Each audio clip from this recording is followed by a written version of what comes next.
और कायरा साथ में चलते हुए पार्टी में आते हैं। वो दोनों इतने प्यारे लग रहे थे कि हर किसी की नजर उन दोनों पर ठहर जाती है। उषा की नजर कायरा के कपड़ों पर पड़ती है। इतने में विराट और कायरा उन सबके पास पहुंच जाते हैं। उषा बोली, अरे बेटा कायरा, तुमने वो साड़ी नहीं पहनी? इससे पहले कि कायरा कुछ बोलती, विराट बीच में ही और पूरे हक से बोला, क्योंकि ये मैंने पसंद किया है और मैं चाहता था कि ये यही पहने। उसकी बात सुनकर कायरा को खांसी आ जाती है। उसके साथ साथ बाकी घर वाले भी हैरानी से विराट की तरफ देखते हैं।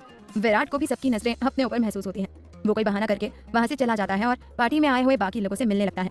भूपेंद्र और अनुपम भी बाकी मेहमानों से मिलने लगते हैं। रह जाते हैं उषा, गुंजन, कायरा और राहुल। वाह भाभी, भाई की पसंद तब कमाल की है, बहुत बहुत बहुत सुंदर लग रहे हो आप। गुंजन उसकी तारीफ करते हुए बोलती है। आखिर भाई किसका है? राहुल भी अपना कॉलर झाड़ते हुए बोलता है।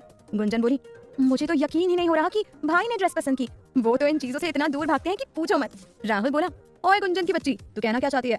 हमारी भाभी क्या किसी से कम है? वो है ही इतनी खूबसूरत कि विराट जैसा अकड़ू भी पिघल जाए। दोनों की बातों से कायरा के गाल शर्म से लाल हो गए थे। उसको गुंजन की बात याद आती है।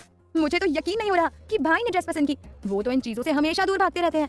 ये सुनकर कायरा को कुछ याद आता है, जिसे सुनकर उसके होठों पर दबी दबी हंसी तैर जाती है। उसे याद आता है कि जब विराट उसे लेकर मॉल में गया था, तब ड्राइवर मॉल के सामने गाड़ी रोकता है। विराट कायरा को लेकर गाड़ी में से बाहर आता है और वैसे ही उसके कंधे पर हाथ रखते हुए अंदर जाता है। वो उसे एक शोरूम में ले जाता है। रात हो गई थी तो वहाँ पर उन दोनों के अलावा कोई नहीं था। चलो अब जल्दी से अपने लिए कुछ पसंद कर लो। विराट अपने फोन में घुसते हुए बोलता है। क्या मतलब मैं जल्दी से पसंद कर लूं? कुछ पसंद आएगा तो ही लूंगी ना, या कुछ भी उठाकर पहन लूं? कायरा तमतमाते हुए बोलती है। विराट धीरे से बड़बड़ाते हुए बोला, किस मुसीबत में फंस गया हूं मैं?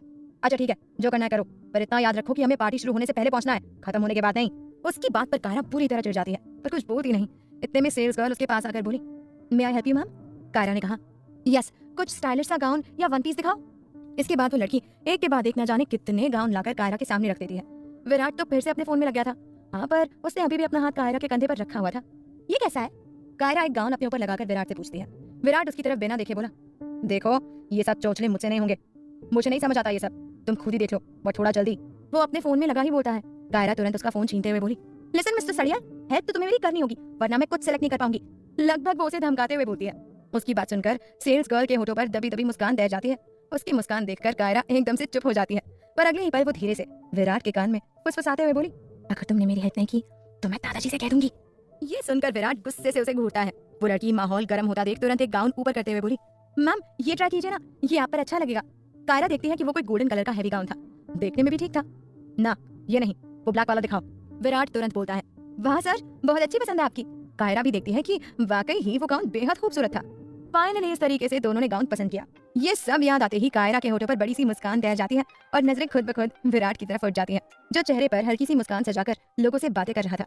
कायरा ने उसे पहली बार मुस्कुराते हुए देखा था। वो तो बस देखती ही रह गई थी उसको। बात करते करते विराट की नजर कायरा पर पड़ती है। उसके ऐसा करने से कायरा एकदम से सकपका जाती है और तुरंत अपना चेहरा फेर लेती है। राहुल और गुंजन अभी भी अपनी नोक-झोंक में लगे हुए थे। उषा भी अपनी एक सहेली के पास चली गई थी। बेवकूफ लड़की, तूने मुझे अपनी बातों में लगा लिया और भाभी बेचारी तब से ऐसी ही खड़ी है। जाकर भाभी के लिए जूस या कोल्ड ड्रिंक लेकर आ, बातें भरवा लो बस। गुंजन बोली, सिर्फ भाभी के लिए जा रही हूँ पर तेरे लिए कुछ नहीं लाऊंगी। यह कहते हुए वो वहाँ से चली जाती है। भाभी, आपका ये देवर कम दोस्त आपको इस बोरिंग सी पार्टी में बिल्कुल बोर नहीं होने देगा। उसकी बात सुनकर कायरा को हंसी आ जाती है। दूर खड़ा विराट दोनों को देख रहा था। गुंजन एक कोल्ड ड्रिंक का ग्लास उठाती है और जैसे ही पीछे मुड़ती है तो एक लड़के से टकरा जाती है, जिससे सारी कोल्ड ड्रिंक उस लड़के की शर्ट पर। Oh I am sorry, so sorry, वो परेशान होते हुए बोलती है। गुंजन पास रखे नैपकिन उठाकर उसकी शर्ट को साफ करते हुए बोली, पता नहीं कैसे मैंने ध्यान नहीं दिया, आई एम सो सॉरी। वो बस सॉरी सॉरी बोले जा रही थी। उसका सारा ध्यान बस शर्ट साफ करने में था, जबकि उसके सामने खड़ा लड़का बस एक टक से देखे जा रहा था।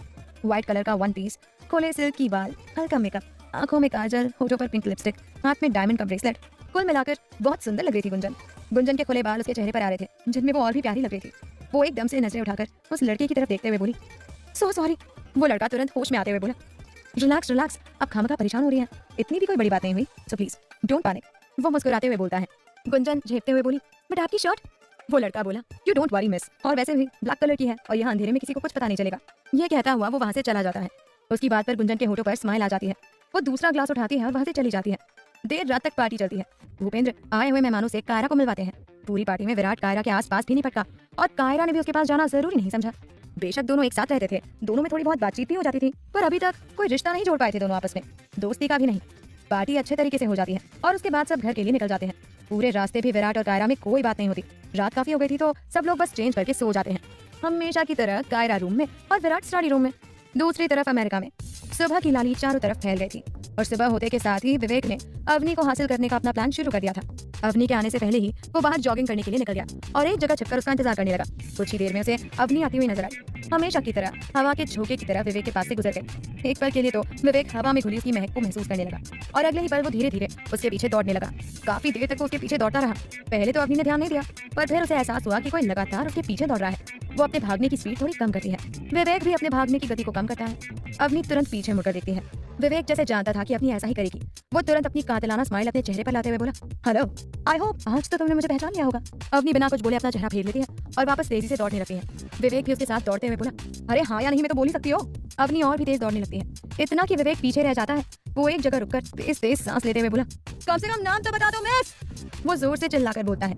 उसकी आवाज अवनी के कान तक भी पड़ती है, पर वो उसे अनसुना करते हुए आगे बढ़ जाती है। विवेक वहीं खड़ा होकर बोला, ये पहली लड़की है जिसका नाम पता करने में ही मुझे इतने दिन हो गए। पर जो भी हो, इसे अपना बनाने में जो मजा आएगा ना, उसकी तो बात ही अलग होगी। मन ही मन अवनी के बारे में सोचते हुए वो वापस घर जाता है और कॉलेज के लिए रेडी होने लगता है। कुछ देर बाद वो कॉलेज के लिए निकल जाता है। अवनी को बिल्कुल नहीं पता था कि विवेक ने हर जगह उसका पीछा करके उसके बारे में सब पता कर लिया है। खैर, अवनी पहले कॉलेज पहुंच जाती है और अपनी सहेली के साथ बात करते करते अपनी क्लास में। थोड़ी देर बाद विवेक भी कॉलेज पहुंच जाता है और वो भी सीधा क्लास में। अवनी उस वक्त अपनी गर्दन झुकाकर किताब में झुकी हुई थी, तो उसे विराट के आने का पता नहीं चलता। विवेक उसके ठीक पीछे वाली सीट पर बैठ जाता है। इंडिया में रात के गहरे सहाय में जहाँ सब सो रहे थे, वहीं वर्षा को नींद नहीं आ रही थी। उसको बहुत बेचैनी हो रही थी। उसका पूरा शरीर पसीने से भीग गया था और सर का दर्द तो मानो उसकी जान ले लेगा। यहाँ तक कि उसको सांस लेने में भी तकलीफ हो रही थी। वो अपने डॉक्टर को फोन करती है और उसे सारी बात बताती है। डॉक्टर बोले, अभी तुम दवाई ले लो, पर कल सुबह सबसे पहले मेरे पास आना, मुझे फिर से तुम्हारे टेस्ट करने होंगे। इतना कहकर वो फोन कट कर देता है और अपने सामने रखे सूटकेस को देखने लगता है। उसके माथे पर पसीने की बूंदें उभर आती हैं, जिन्हें रुमाल से साफ करता हुआ वो किसी को फोन करता है। पहली रिंग जाने पर ही कोई फोन उठा लेता है। पैसा मिल गया ना? सामने से कोई बोलता है। जी जी मिल गया है, डॉक्टर कांपती आवाज में बोलता है। तो बस जैसा मैं कहता हूँ करते जाओ, पैसा और मिलता रहेगा। वो अपनी जहरीली हंसी हंसते हुए बोलता है। डॉक्टर पैसों को लालची नजरों से देखते हुए बोला, आपके कहने पर ही मैंने उस वर्षा से झूठ कहा कि उसे ब्रेन ट्यूमर है, और आपके कहने पर ही मैं उसे वो दवाइयां दे रहा हूँ जिससे वो धीरे धीरे मौत के मुंह में चली जाए। पर अगर कुछ नहीं होगा, ये परवर छोड़ो और उस लड़की को जितनी जल्दी हो सके खत्म कर दो। इतना कहकर वो फोन कट कर देता है। आखिर आगे क्या होगा जानने के लिए सुनिए नई कहानी एक्सीडेंटल मैरिज। डॉक्टर पैसों को देखते हुए बोला, देखिए आपके कहने पर ही मैं सारा कुछ कर रहा हूँ, पर अगर परवर कुछ नहीं, जैसा बोला है वैसा करो, पैसा मिलता रहेगा, पर जितनी जल्दी हो सके उस लड़की को खत्म कर दो। इतना कहकर वो फोन कट कर देता है। डॉक्टर भी फोन कट कर देता है और पैसों के बैग को अपनी तरफ खींचते हुए बोला, सॉरी वर्षा, मुझे नहीं पता था कि तुम्हारी मौत की कीमत इतनी ज्यादा मिलेगी मुझे। हजारों लोग मरते हैं डेली, तो उन हजारों में एक तुम भी सही। वो अपनी घटिया हंसी हंसते हुए बोलता है। उधर वर्षा डॉक्टर के कहने पर वो दवाई खा लेती है जिसकी उसको बिल्कुल जरूरत नहीं है। दवाइयों की हैवी डोज की वजह से उसे नींद आ जाती है और कुछ मिनटों में ही वो गहरी नींद में चली जाती है। अमेरिका में विवेक अवनी के कॉलेज में पहुंच गया था और वो उसकी क्लास में ठीक उसके पीछे वाली सीट पर बैठा था, पर इस बात का अवनी को बिल्कुल अंदाजा नहीं था। फिलहाल तो उसका पूरा ध्यान अपनी पढ़ाई पर था और विवेक का पूरा ध्यान सिर्फ और सिर्फ अवनी पर। कुछ देर बाद टीचर आती है और पढ़ाना शुरू करती है, पर विवेक को कोई मतलब नहीं था टीचर क्या पढ़ा रही है क्या नहीं, उस तरफ तो उसका ध्यान ही नहीं था। उसका ध्यान कहीं था तो वो था सामने बैठी अवनी पर। उसके बदन पर सफेद शॉर्ट टॉप और ब्लू जीन्स में वो कमाल लग रही थी, और उसका वो परफ्यूम वो तो विवेक को पागल कर रहा था। उसके हाथ मचल रहे थे उसे छूने के लिए, अवनी की खुली जुल्फों के साथ खेलने के लिए। जैसे तैसे करके वो खुद पर काबू पाता है और एक गहरी सांस लेता है। कुछ देर बाद टीचर क्लास से चली जाती है। कुछ बच्चे भी क्लास से बाहर चले जाते हैं। अवनी भी अपनी सीट से खड़ी होती है। पीछे से उसे कोई आवाज लगाता है, हे अवनी। अवनी तुरंत पीछे मुड़कर देखती है तो उसकी नजर पीछे बैठे विवेक पर ही जाती है, जो कि उसे ही देख रहा था। एक पल के लिए तो अवनी की नजरें ठहरती हैं विवेक पर, लेकिन अगले ही पल वो उसे नजरअंदाज करती हुई क्लास से बाहर चली जाती है। विवेक के होठों पर विजयमयी मुस्कान तैर जाती है। अवनी, उफ अवनी, वो अपने मन में सोचता है, ये जो एक पल के लिए तुम्हारी नजरें झुकी ना मुझ पर, ये साबित करता है कि नजरों में तो तुम्हारी आ गया हूँ, और नजरों से दिल और दिल से बिस्तर तक कैसे आना है ये मुझे अच्छे से पता है मिस अवनी। उधर अपनी दोस्त के साथ बात करते हुए जा रही थी, पर कहीं ना कहीं वो विवेक में अटकी थी। उसे पता चल गया था कि वो उसी के पीछे कॉलेज आया है, और अगले ही पल वो उसका ख्याल झटक देती है। इसी तरह कॉलेज का टाइम भी खत्म हो जाता है। अवनी वहीं से अपनी पार्ट टाइम जॉब के लिए निकल जाती है। वो एक रेस्टोरेंट में काम करती थी। विवेक भी वहीं से उसके पीछे पीछे निकल जाता है। कुछ ही देर में अपनी रेस्टोरेंट पहुंच जाती है। वो अंदर चली जाती है और सबसे पहले अपने पसंद की कोल्ड कॉफी पीती है, और उसके बाद वो अंदर किचन में चली जाती है। तभी विवेक भी वहां पहुंच जाता है। उसकी नजरें बस अवनी को तलाश रही थी। तभी अवनी अपनी रेस्टोरेंट वाली ड्रेस पहनकर बाहर आती है। विवेक तो बस देखता ही रह जाता है उसे। पिंक स्कर्ट, व्हाइट टॉप, बालों की पूनी बनाई हुई और उस पर पिंक कलर की कैप। अवनी उस कैप को सही करते हुए बाहर आती है और अपना काम करने लगती है। अभी तक उसने विवेक को नहीं देखा था। विवेक भी जल्दी से अपनी यूनिफॉर्म पहनकर बाहर आता है। उसने भी सर पर कैप पहन रखी थी। वो भी अवनी के साइड में जाकर अपना काम करने लगता है। वो कस्टमर के लिए कोल्ड कॉफी बना रहा था और अवनी ग्लास साफ कर रही थी। विवेक हल्का सा उसके करीब जाकर बोला, give me one glass please miss. Avani एकदम से कांच का ग्लास उठाकर पीछे पलटती है तो अपने पीछे विवेक को देखकर वो हैरान रह जाती है। यहाँ तक कि वो कांच का ग्लास उसके हाथ से छूट जाता है और नीचे गिर जाता है। पर विवेक एकदम से नीचे बैठकर वो ग्लास अपने हाथ में थाम लेता है और अपनी कोशिश भरी नजरों से अवनी की तरफ देखते हुए बोला, ध्यान से मिस। अवनी अपने दोनों हाथ बांधते हुए बोली, तो तुम मेरा पीछा कर रहे हो? वो अपने पूरे एटीट्यूड के साथ बोलती है। विवेक अपनी कातिलाना स्माइल के साथ बोला, जी नहीं, पीछा नहीं कर रहा हूँ, तुम्हारी तरफ खींचा चला रहा हूँ। Very funny. ये कहते हुए वो अपना चेहरा फेर लेती है और अपना काम करने लगती है। विवेक भी अपना काम करने लगता है। बीच बीच में दोनों की नजरें मिल रही थी, पर बातचीत ना के बराबर थी। खैर, दोनों अपना काम खत्म करते हैं और फिर घर जाने के लिए निकलते हैं। विवेक को ये था कि अवनी कुछ तो बात करेगी, पर अवनी तो उसे ऐसे इग्नोर करके निकलती है जैसे जानती ही ना हो। विवेक वहीं खड़ा तब तक उसे देखता है जब तक वो उसे देख सकता था। उसके बाद वो भी अपने घर चला जाता है, पर मन ही मन वो बहुत खुश था। उसे खुद पर पूरा यकीन था कि वो बहुत जल्द अवनी को हासिल कर लेगा।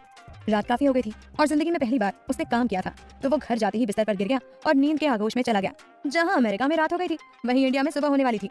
इंडिया में सुबह का वक्त, सूरज अपनी लाली चारों तरफ बिखरने की कगार पर था। खिड़की से आती हल्की हल्की रोशनी कायरा के चेहरे पर पड़ती है, जिससे उसकी नींद खुलती है। वो अंगड़ाई लेते हुए उठती है। उसके खुले बाल चेहरे पर आ रहे थे, जिनमें वो बहुत प्यारी लग रही थी। वो उठती है और कमरे में लगी खिड़की खोल देती है, जो पीछे गार्डन की तरफ खुलती थी। जैसे ही वो खिड़की खोलती है तो एक ठंडी हवा का झोंका उसे छूकर जाता है, जिससे वो एकदम तरोताजा हो जाती है। उसके सिल्की बाल हवा से लहरा रहे थे। समझ नहीं आ रहा था कि बाहर सूरज की लाली ज्यादा खूबसूरत है या उसके गालों की लाली। गार्डन में लगे गुलाब के फूलों पर रंग बिरंगी तितलियां मंडरा रही थी और कायरा मुस्कुराते हुए उन्हें देख रही थी। इस बात से अनजान की दो जोड़ी आंखें उसे ही देख रही हैं, और वो कोई और नहीं, विराट की आंखें हैं। दरअसल विराट गार्डन में टहल रहा था, उसके साथ राहुल भी था। वो दोनों बात करते करते इधर से उधर घूम रहे थे। वो बात कर ही रहे थे कि तभी कायरा खिड़की खोल देती है, पर वो उन दोनों को देख नहीं पाती, जबकि राहुल कायरा को देख लेता है। वाह यार, भाभी कितनी ब्यूटीफुल है ना, वो कायरा की तरफ देखते हुए बोलता है। उसकी बात सुनकर पहले तो विराट हैरानी से उसकी तरफ देखता है, फिर उसकी नजरों का पीछा करता है। एक पल के लिए तो कायरा को देखकर उसकी नजरें भी टिक जाती हैं उसके चेहरे पर। राहुल बोला, कैसा अजीब इंसान है तू, इतनी सुंदर वाइफ मिली है और तू यहाँ गार्डन में ठहर रहा है। तेरी जगह मैं होता तो उठता ही नहीं उसके पास से। विराट एकदम से उसकी तरफ देखता है। उसकी नजरों में थोड़ा गुस्सा था, जो कि राहुल भी समझ गया था। अरे यार, मजाक कर रहा हूँ, चिढ़ क्यों रहा है इतना? गुड मॉर्निंग भाभी, राहुल चिल्लाकर बोलता है, या यूं कहें कि वो विराट के गुस्से से बचने की कोशिश कर रहा था।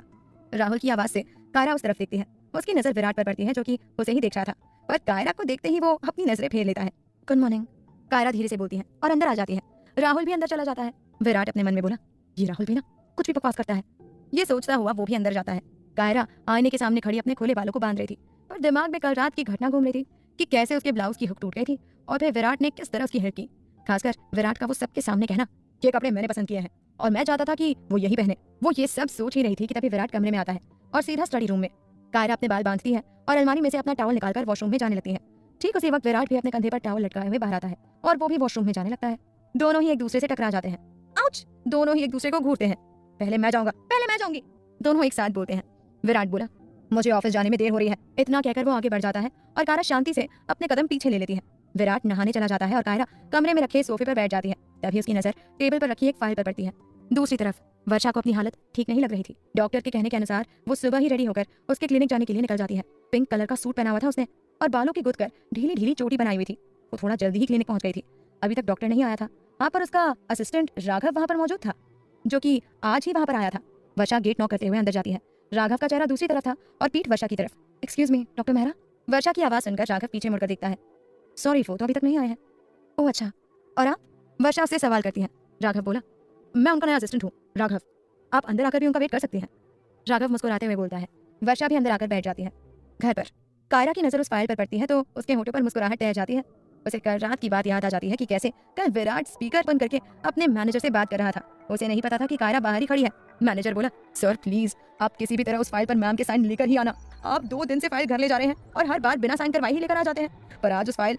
विराट बीच में ही खींचते हुए बोला, ओ शट! ये कहता हुआ वो फोन कट कर देता है। कायरा को जब ये याद आता है तो उसे हंसी आ जाती है। वो फाइल उठाती है और अपने साइन करने के बाद वैसे ही वहां पर रख देती है। तभी विराट नहाकर बाहर आता है। उसके बाहर आते ही कायरा नहाने चली जाती है। विराट ऑफिस के लिए रेडी होने लगता है और रेडी होने के बाद वो स्टडी रूम से अपना कुछ सामान लेने जाता है। कुछ देर बाद कायरा भी बाहर आती है और वो आईने के सामने जाकर रेडी होने लगती है।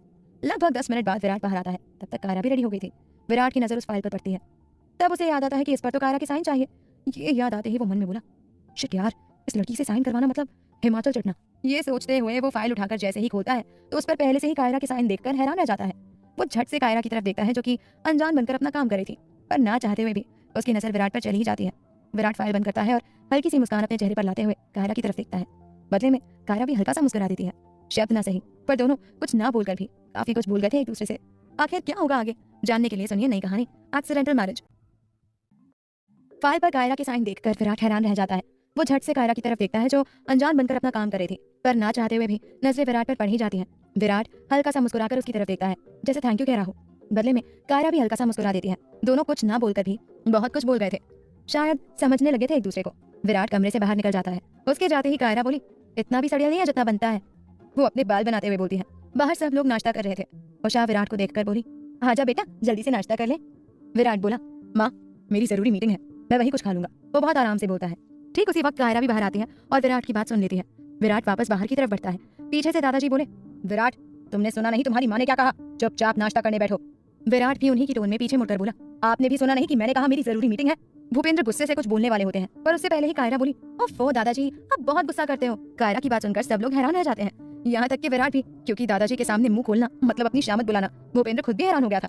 कायरा आगे बोलना जारी रखते हुए बोली, एक तो इस उम्र में इतना गुस्सा नहीं करते, सेहत के लिए अच्छा नहीं होता, और दूसरी बात विराट बच्चा तो है नहीं जो अपना ख्याल खुद न रख सकते। अगर उन्हें भूख लगी होगी तो वो खुद ही खा लेंगे ना। वो एक आलू का पराठा उठाकर उस पर मक्खन लगाते हुए बोल रही थी। फिर वो विराट की तरफ देखते हुए बोली, और तुम माना कि तुम्हें बहुत काम है, पर ऐसा काम भी किस काम का जो खाने तक की फुर्सत ना मिले। दादाजी को तुम्हारी फिक्र है इसलिए वो बोल रहे थे। और कितना टाइम लगता है नाश्ता करने में। यूं पराठा उठाया, यूं रोल किया और खा लिया। लगभग वो पराठा उसके होठों से लगाते हुए बोलती है, बस इतना ही काम था। उफ, कितने प्यार से उसने दोनों को अपनी अपनी गलती का एहसास करवा दिया था। इसके बाद दादाजी भी शांति से बैठकर अपना नाश्ता करने लगते हैं और विराट भी शांति से पराठा खाते खाते बाहर चला जाता है। गुंजन धीरे से बोली, हाँ भाभी कमाल कर दिया। इसके बाद सब लोग नाश्ता करने लगते हैं। दादाजी अपना नाश्ता खत्म करते हैं और फिर कायरा के सर पर हाथ रखकर उसे आशीर्वाद देते हुए अपने कमरे में चले जाते हैं। दूसरी तरफ वर्षा अभी भी क्लिनिक में थी। वो डॉक्टर अभी तक नहीं आया था। राघव अपना काम कर रहा था।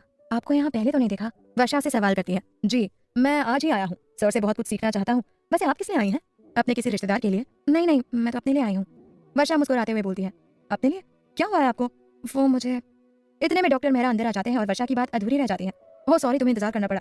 वो अंदर आते हुए बोलते हैं, कोई बात नहीं sir. Good morning sir. Raghav भी उसे विश करता है। Good morning good morning. So Raghav, bed 9-5 के पेशेंट की रिपोर्ट तुम रेडी करोगे, वो भी जल्द? Sure sir. ये कहता हुआ वो वहाँ से चला जाता है। हाँ तो वर्षा, अब बताओ कि कैसा फील कर रही हो तुम? मन ही मन वो हंसते हुए बोलता है। इसके बाद वर्षा एक एक करके उसे अपनी सारी परेशानी बताने लगती है। उधर विराट ऑफिस जा रहा था। वो गाड़ी चला रहा था पर उसका ध्यान तो कायरा में था। उसने आज जिस तरह से बात संभाली, दादाजी को समझाया, फिर विराट को भी समझाया, ये बात विराट को हैरान कर रही थी।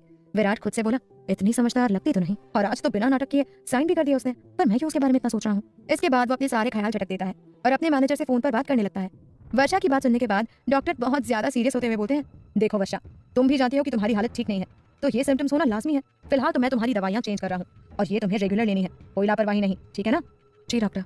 डॉक्टर एक बॉक्स में सारी दवाइयाँ डालकर वर्षा की तरफ बढ़ाते हुए मन में बोला, तुम मेरी सोने का अंडा देने वाली वो मुर्गी हो जिसे मैं जल्दी मारकर अपना नुकसान नहीं करना चाहता। जब तक तुम जिंदा रहोगी मुझे पैसा मिलता रहेगा, इसलिए जल्दी नहीं, धीरे धीरे तुम्हें मारूंगा। वर्षा वो दवाइयों का बॉक्स उठा लेती है और फिर बाहर की तरफ जाने लगती है। ठीक उसी वक्त डॉक्टर का कोई फोन आ जाता है और वो बात करते करते कमरे में लगी खिड़की पर चला जाता है।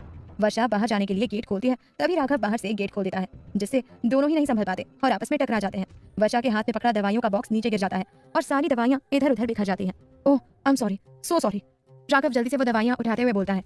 वर्षा भी नीचे बैठकर दवाइयाँ उठाने लगती है। नहीं सॉरी मत कहिए, हो जाता है, और आप रहने दीजिए, मैं उठा लूंगी। उसके बालों की एक लट उसके चेहरे पर आकर उसे तंग कर रही थी, जिसे वो बार बार कान के पीछे कर रही थी।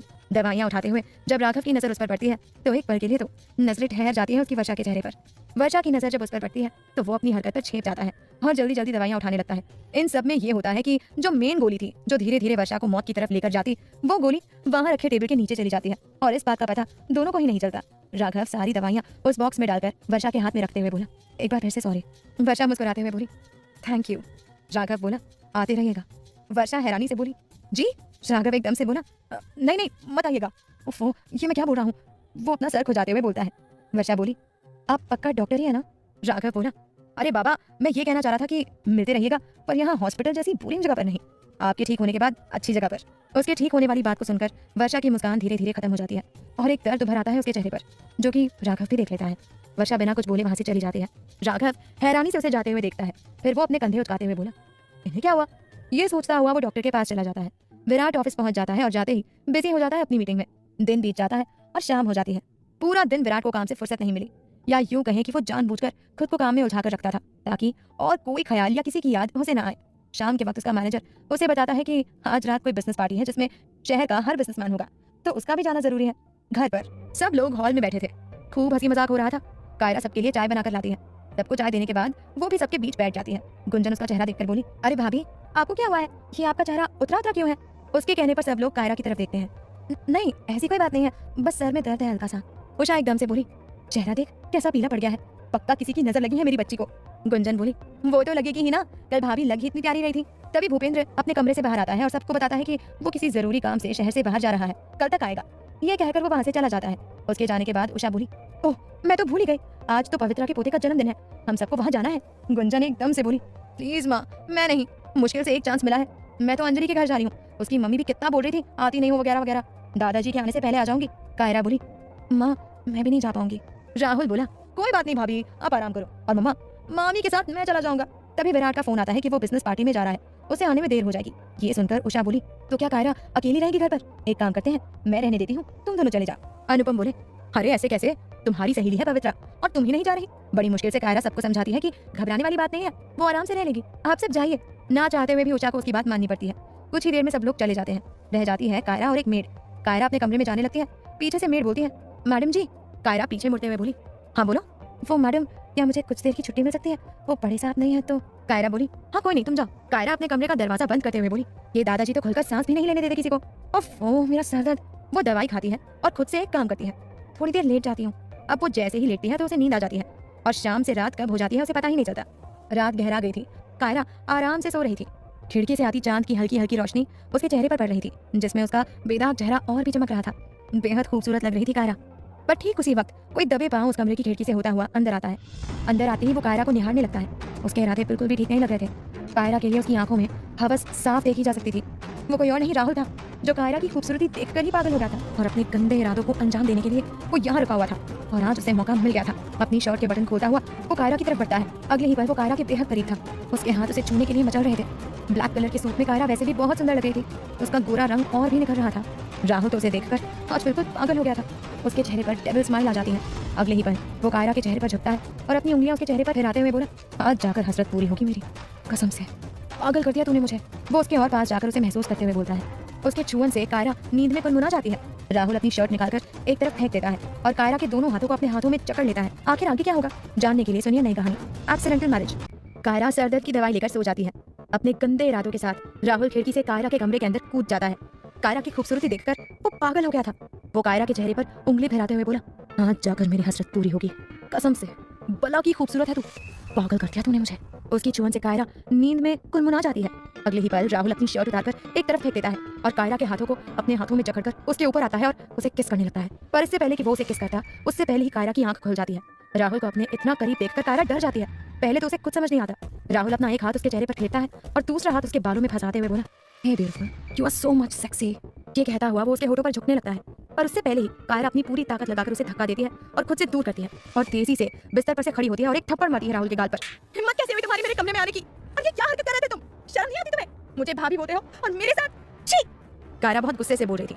तभी राहुल अपनी जहरीली हंसी हंसते हुए बोला, बोलो और बोलो, मजा आ रहा है तुझे सुनने में, बोलते टाइम क्या मस्त दिखती हो यार।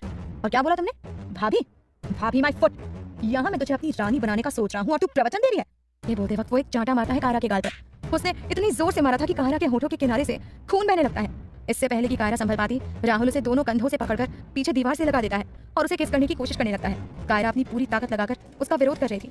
राहुल ने उसके हाथों को बुरी तरह जकड़ रखा था और वो उसकी गर्दन की तरफ बढ़ रहा था। कायरा रोते हुए चिल्ला रही थी, no please no, leave me. पर राहुल पर उसके आंसुओं का कोई असर नहीं हो रहा था। कायरा की आंखों से लगातार आंसू बह रहे थे। राहुल की पकड़ उसके हाथों पर कसती जा रही थी। कायरा बड़ी मुश्किल से अपनी एक टांग फोल्ड करके बहुत जोर से उसके पेट पर मारती है, जिससे राहुल की पकड़ उसके हाथों पर से ढीली होती है। कायरा जल्दी से टेबल पर रखा फूलदान उठाकर उसके सर पर मारती है। राहुल एकदम से चिल्ला पड़ता है और उसके माथे से खून बहने लगता है। कायरा तुरंत बाहर की तरफ भागने लगती है। वो दरवाजे के पास जाती है और गेट अनलॉक करके खोलने वाली होती है। तभी पीछे से राहुल उसके बालों को पकड़कर अपनी तरफ खींच लेता है। कायरा अपने दोनों हाथों से अपने बालों को आजाद करवाने की कोशिश करते हुए बोलती है, छोड़ो मुझे, leave me, Rahul please leave me. Rahul उसे बालों से पकड़कर अपनी तरफ घुमाता है और फिर एक चाटा मारता है उसके गाल पर, जिससे कायरा जमीन पर गिर जाती है। राहुल उसके ऊपर झपटते हुए उसके सूट की दोनों बाजू फाड़ देता है। साली, मुझे मारेगी, मुझे, तेरी तो, तुझे तो मैं अभी बताता हूँ। ये कहता हुआ पीछे पीठ पर से भी उसके सूट का एक हिस्सा फाड़ कर उसके बदन से अलग कर देता है। कायरा एकदम से चिल्लाते हुए बोली, नो। ये कहते हुए वो सोफे पर रखा अपना दुपट्टा उठाकर खुद को अच्छी तरह कवर कर लेती है और एक एक कदम पीछे होने लगती है। राहुल एक एक कदम उसकी तरफ बढ़ाते हुए अपनी पैंट में से बेल्ट निकालते हुए बोला, तेरा पति तुझे नहीं पूछता, तेरा वो विवेक तुझे छोड़कर भाग गया, तू किसके लिए ये जवानी बचा रही है, हटा अपना ये दुपट्टा। दूसरी तरफ आज वर्षा की तबीयत कुछ हद तक ठीक रही। क्योंकि जो दवाई उसे नुकसान पहुंचाने वाली थी वो तो वहीं गिर गई थी और वर्षा को लग रहा था कि ये सब दवाइयां बदलने की वजह से हुआ है। आज तो उसको अच्छा फील हो रहा था। उसको ठीक देखकर गरिमा उसे अपने साथ बाहर चलने को कहती है। वो दोनों बाहर घूमने जाती हैं। एक आइसक्रीम पार्लर के बाहर खड़ी वो दोनों आइसक्रीम खा रही थी। हल्के पीले कलर का चूड़ीदार, मैचिंग दुपट्टा, आधे बालों को खोलकर आधे में क्लिप लगा रखा, माथे पर छोटी सी काली बिंदी, बिल्कुल सादगी से तैयार हुई वर्षा इस सादगी में भी अट्रैक्टिव लग रही थी। गरिमा अपनी आइसक्रीम खत्म करते हुए बोली, यार मैं तो एक और खाऊंगी, तो रुक मैं लेकर आती हूँ। यह कहती हुई वो वहाँ से चली जाती है। वर्षा वहीं खड़ी होकर उसका इंतजार करने लगती है। तभी उसके कान में किसी छोटे बच्चे के रोने की आवाज पड़ती है। वो पीछे मुड़कर देखती है तो लगभग 3 साल की एक बच्ची जो कि बहुत ही क्यूट थी, पर वो रो रही थी और उसके पापा उसे चुप करवाने की कोशिश कर रहे थे। मेरी प्यारी गुड़िया, पापा की बात नहीं मानोगी। वर्षा को वो आवाज जानी पहचानी सी लगती है, पर उस लड़के का चेहरा दूसरी तरफ था।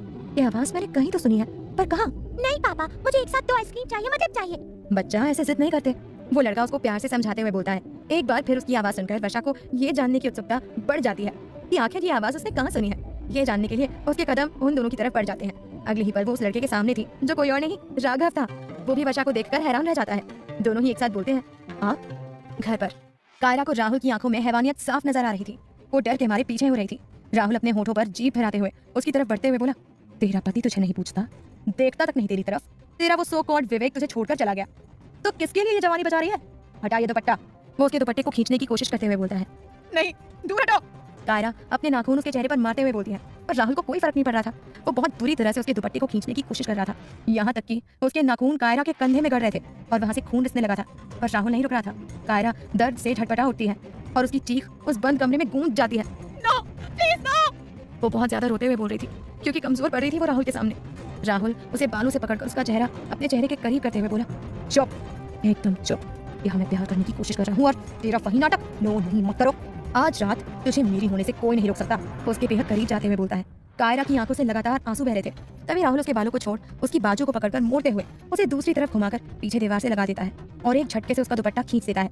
उसके हाथ उसकी पीठ पर घूमते हैं। कायरा उससे दूर होने की कोशिश कर रही थी। वो कभी उसका चेहरा तो कभी गर्दन तो कभी उसका सीना नोच रही थी, पर राहुल पर तो आज जुनून सवार हो गया था। कायरा छटपटा रही थी।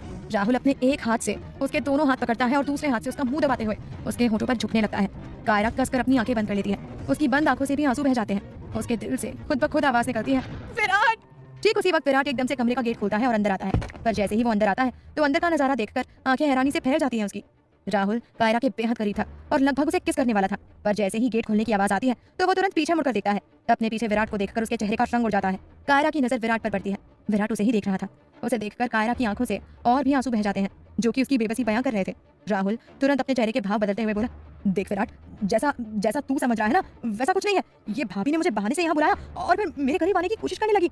ये सुनते ही कायरा हैरानी से राहुल की तरफ देखती है। राहुल आगे बोलते हुए, मैंने कितना रोका इनको, पर ये मुझे तो कहते हुए भी शर्म आ रही है। मेरी शर्ट उतार दी, वो भी जबरदस्ती, और जब मैंने मना किया तो ये अपने कपड़े भी फाड़ने लगी, यहाँ तक कि उस फूलदान से मुझ पर हमला भी किया। ये देख, मेरा चेहरा, मेरा सीना सब नोच लिया भाभी ने। वो बहुत ज्यादा इनोसेंट बनते हुए बोल रहा था। कायरा तो शॉक्ड हो गई थी उसकी बातें सुनकर। विराट हैरानी से कभी कायरा को देख रहा था तो कभी राहुल को। कायरा कुछ कहने के लिए अपने होठ हिलाती है, पर विराट बीच में ही उसे अपना हाथ दिखाकर चुप करवा देता है। आखिर आगे क्या होगा जानने के लिए सुनिए नई कहानी, एक्सीडेंटल मैरिज। राहुल अपना बचाव करते हुए सारे इल्जाम कायरा पर डाल देता है। उसकी बातें सुनकर कायरा शॉक्ड रह जाती है। वो कुछ कहने के लिए अपने होठ हिलाती है, पर विराट बीच में ही अपना हाथ दिखाकर उसे चुप करवा देता है। ये देखकर कायरा का दिल बैठ जाता है, जबकि राहुल के चेहरे पर जहरीली हंसी तैर जाती है। विराट एक एक कदम चलता हुआ अंदर आता है। राहुल अभी भी कायरा के सामने खड़ा था। विराट राहुल को एक साइड करता है और एक नजर कायरा पर डालता है।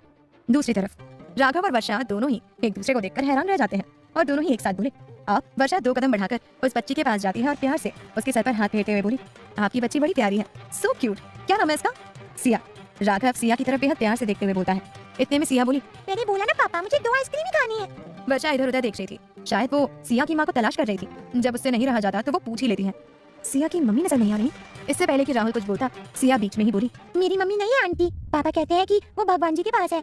वो अपनी मासूमियत बिखेरते हुए बोलती है। ये सुनकर वर्षा का दिल भर आता है। वो राघव की तरफ देखती है। राघव कुछ बोलता उससे पहले ही उसका फोन रिंग करता है। उसने सिया को गोद में उठा रखा था। वर्षा के हाथ खुद ब खुद सिया की तरफ बढ़ जाते हैं। लाइए मुझे दीजिए। सिया वर्षा की गोद में चली जाती है और राघव कुछ दूरी पर जाकर फोन पर बात करने लगता है। घर पर विराट एक एक कदम चलता हुआ कायरा के पास जाता है। वो एक नजर कायरा की तरफ देखता है। गाल पर चांटे के निशान, होठों के किनारे से बहता हुआ खून, जगह जगह से फटे हुए उसके कपड़े, कंधे से रिसता हुआ खून, जगह जगह पड़ी हुई खरोंचें, आंखों से लगातार बहते आंसू और उसकी बेबसी से भरी निगाहें जिनसे वो विराट को देख रही थी। उसके आंसू देखकर विराट के दिल में एक टीस सी उठती है। कायरा अपना चेहरा अपने दोनों हाथों में भरकर रोने लगती है। उसके आंसू उसकी हालत साफ बयां कर रहे थे। वो रोते रोते वहीं जमीन पर बैठ जाती है और अपना चेहरा घुटने में छुपा लेती है, जिससे उसकी पीठ पर पड़े चोटों और खरोचों के निशान विराट को साफ नजर आते हैं। विराट के हाथों की मुट्ठी कस जाती है, यहाँ तक कि उसकी आंखों में खून उतर आता है। वो अपनी जलती निगाहों से राहुल की तरफ देखता है। राहुल की हालत खराब हो जाती है, डर के मारे उसका गला सूख जाता है और वो थूक निकलते हुए बोला, विराट इसके आंसू पर मत जा, मैं कह रहा हूँ ये बहुत चालाक इससे पहले कि वो अपनी बात पूरी कर पाता, विराट खींच कर एक थप्पड़ मारता है उसके गाल पर। उसने इतनी जोर से मारा था कि उसके एक चांटे से हिल गया था राहुल और वो दूर जाकर गिरा था। उस थप्पड़ की गूंज उस बंद कमरे में शोर करती है, ठीक वैसे ही जैसे कायरा की चीख गूंजी थी। कायरा अपना चेहरा उठाकर विराट की तरफ देखती है। राहुल अपने गाल पर हाथ रखकर विराट की तरफ देखते हुए बोला, तुझे इस कल की आई हुई लड़की पर भरोसा है, लेकिन मुझ पर, अपने भाई पर नहीं।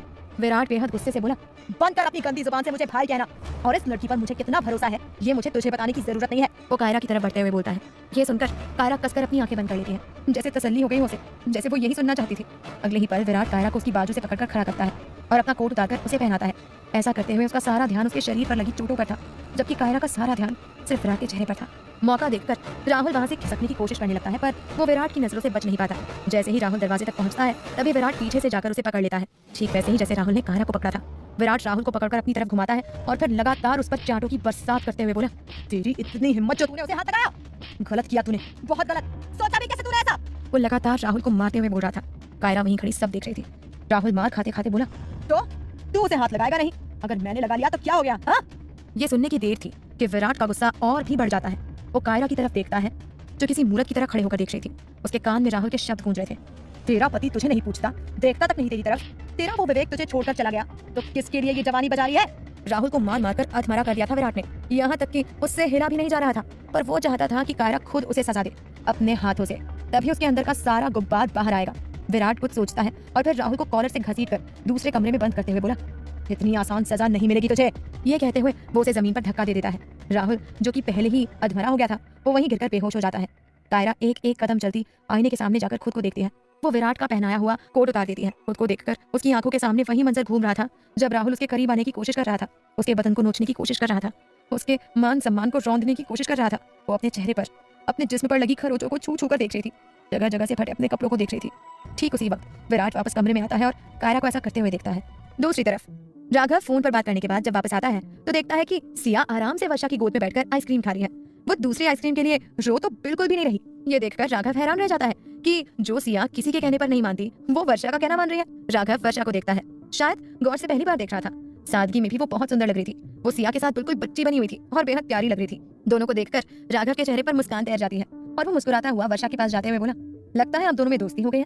वर्षा राघव की तरफ देखते हुए बोली, जी बिल्कुल, सिया है ही इतनी प्यारी और क्यूट, कौन उसका दोस्त बनना नहीं चाहेगा। राघव सिया की तरफ देखता है, जो कि अभी भी वर्षा की गोद में बैठकर आराम से आइसक्रीम खा रही थी। राघव वर्षा के करीब बैठते हुए बोला, पर ये करिश्मा हुआ कैसे? ये देवी जी तो 2 आइसक्रीम के बिना मानती ही नहीं, आखिर ऐसा भी क्या कह दिया आपने इससे? हमें भी तो बताइए। वर्षा सिया की तरफ देखती है और प्यार से उसके गाल पर किस करते हुए बोली, ये तो हम दोनों का सीक्रेट है ना सिया? सिया भी मुस्कुराते हुए उसकी हाँ में हाँ मिलाती है। कुछ ही पल में वर्षा सिया के साथ जुड़ गई थी, जो कि राघव भी देख पा रहा था। दूर खड़ी गरिमा तीनों को देख रही थी। सिया जैसे अपनी माँ से लिपटी हो, ऐसे वो वर्षा से लिपटी हुई थी। सिया कुछ ना कुछ बोल रही थी, उसकी बातें सुनकर राघव और वर्षा दोनों ही खिलखिलाकर हंस रहे थे। कुल मिलाकर वो तीनों एक कंप्लीट फैमिली लग रहे थे। आज न जाने वर्षा कितने दिनों बाद इस तरह हंसी थी कि देखकर गरिमा की आंखों में नमी तैर जाती है। वो मन में कहती है, कितनी खुश लग रही है वर्षा। भगवान, आप तो सब कुछ ठीक कर सकते हो ना, तो मेरी दोस्त को भी ठीक कर दीजिए प्लीज। हमेशा दूसरों के बारे में सोचने वाली लड़की के साथ इतना बुरा तो नहीं होना चाहिए। प्लीज भगवान, कोई तो चमत्कार कर दो, मेरी वर्षा को ठीक कर दो। वर्षा की नजर गरिमा पर पड़ती है तो वो राघव की तरफ देखकर बोलती है, वो मुझे जाना होगा। राघव तुरंत सिया को अपनी गोद में लेते हुए बोलता है, चलो बच्चा, आंटी को बाय बोलो। सिया वर्षा को बाय करती है और फिर राघव उसे लेकर वहां से चला जाता है। वर्षा जब तक सिया को देखती है, जब तक वो उसे नजर नहीं आती है, वो सिया को देखते हुए मन में बोली, क्या मिला आपको एक छोटी बच्ची से उसकी माँ को छीन कर? दिल नहीं कहा आपका एक बार भी। मन ही मन वो भगवान से शिकायत करते हुए बोल रही थी। घर पर कायरा अपने जिस्म पर लगी चोटों के निशान, राहुल की उंगलियों के निशानों को छू छू कर देख रही थी। कोई होश नहीं था उसे इस वक्त, आंखों से झरझर आंसू बह रहे थे। ये नहीं हो सकता, उसने मुझे यहाँ छुआ, नहीं यहाँ भी छुआ। बस वो बड़बड़ करे जा रही थी। विराट उसी वक्त वापस कमरे में आता है और कायरा को ऐसा करते हुए देख लेता है। कायरा की हालत देखकर उसका दिल कांप उठा था। वो अच्छे से उसकी हालत समझ रहा था। अगले ही पल उसके कदम कायरा की तरफ बढ़ जाते हैं। वो कायरा के करीब जाता है, उसे शांत करने के लिए वो उसके कंधे पर हाथ रखता है तो कायरा एकदम से डर जाती है, यहाँ तक कि उसका पूरा शरीर कांप उठता है, जो कि विराट ने भी महसूस कर लिया था। कायरा पीछे मुड़कर विराट की तरफ देखती है। विराट उसे शांत करने की कोशिश करते हुए बोला, शांत हो जाओ, कुछ नहीं हुआ है, सब ठीक है। कुछ भी ठीक नहीं है, कुछ भी नहीं। कायरा एक एक कदम पीछे लेते हुए बोल रही थी। उसकी सांसें तेज चल रही थी। विराट उसकी तरफ कदम बढ़ाते हुए बोला, मेरी बात सुनो। कायरा बड़बड़ करते हुए बोली, उसने मुझे कहा कि तेरा पति तुझे नहीं पूछता, देखता तक नहीं तेरी तरफ, तेरा वो विवेक तुझे छोड़कर चला गया, तो किसके लिए ये जवानी बचा रही है? चल हटा ये दुपट्टा। राहुल की ऐसी बातें सुनकर विराट भी चौंक रह गया था। वो समझ गया था कि जब राहुल ने ये सब कहा होगा तो क्या बीती होगी कायरा पर। अगर मेरा पति मुझे नहीं देखता, अगर विराट मुझे छोड़कर चला गया, तो इसमें मेरी क्या गलती है? वो एकदम से चिल्ला पड़ती है। उसकी आवाज में दर्द, तकलीफ साफ नजर आ रही थी, जो विराट भी महसूस कर रहा था।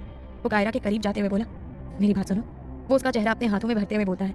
कायरा उसके हाथ अपने चेहरे से झटकते हुए बोली, अगर विवेक मुझे छोड़कर चला गया, तो इसका मतलब कोई भी मेरे साथ। ये कहकर वो पूरी तरह रोने लगती है। विराट से उसकी हालत देखी नहीं जा रही थी और ना उसे कुछ समझ आ रहा था कि वो कैसे कायरा को शांत करे।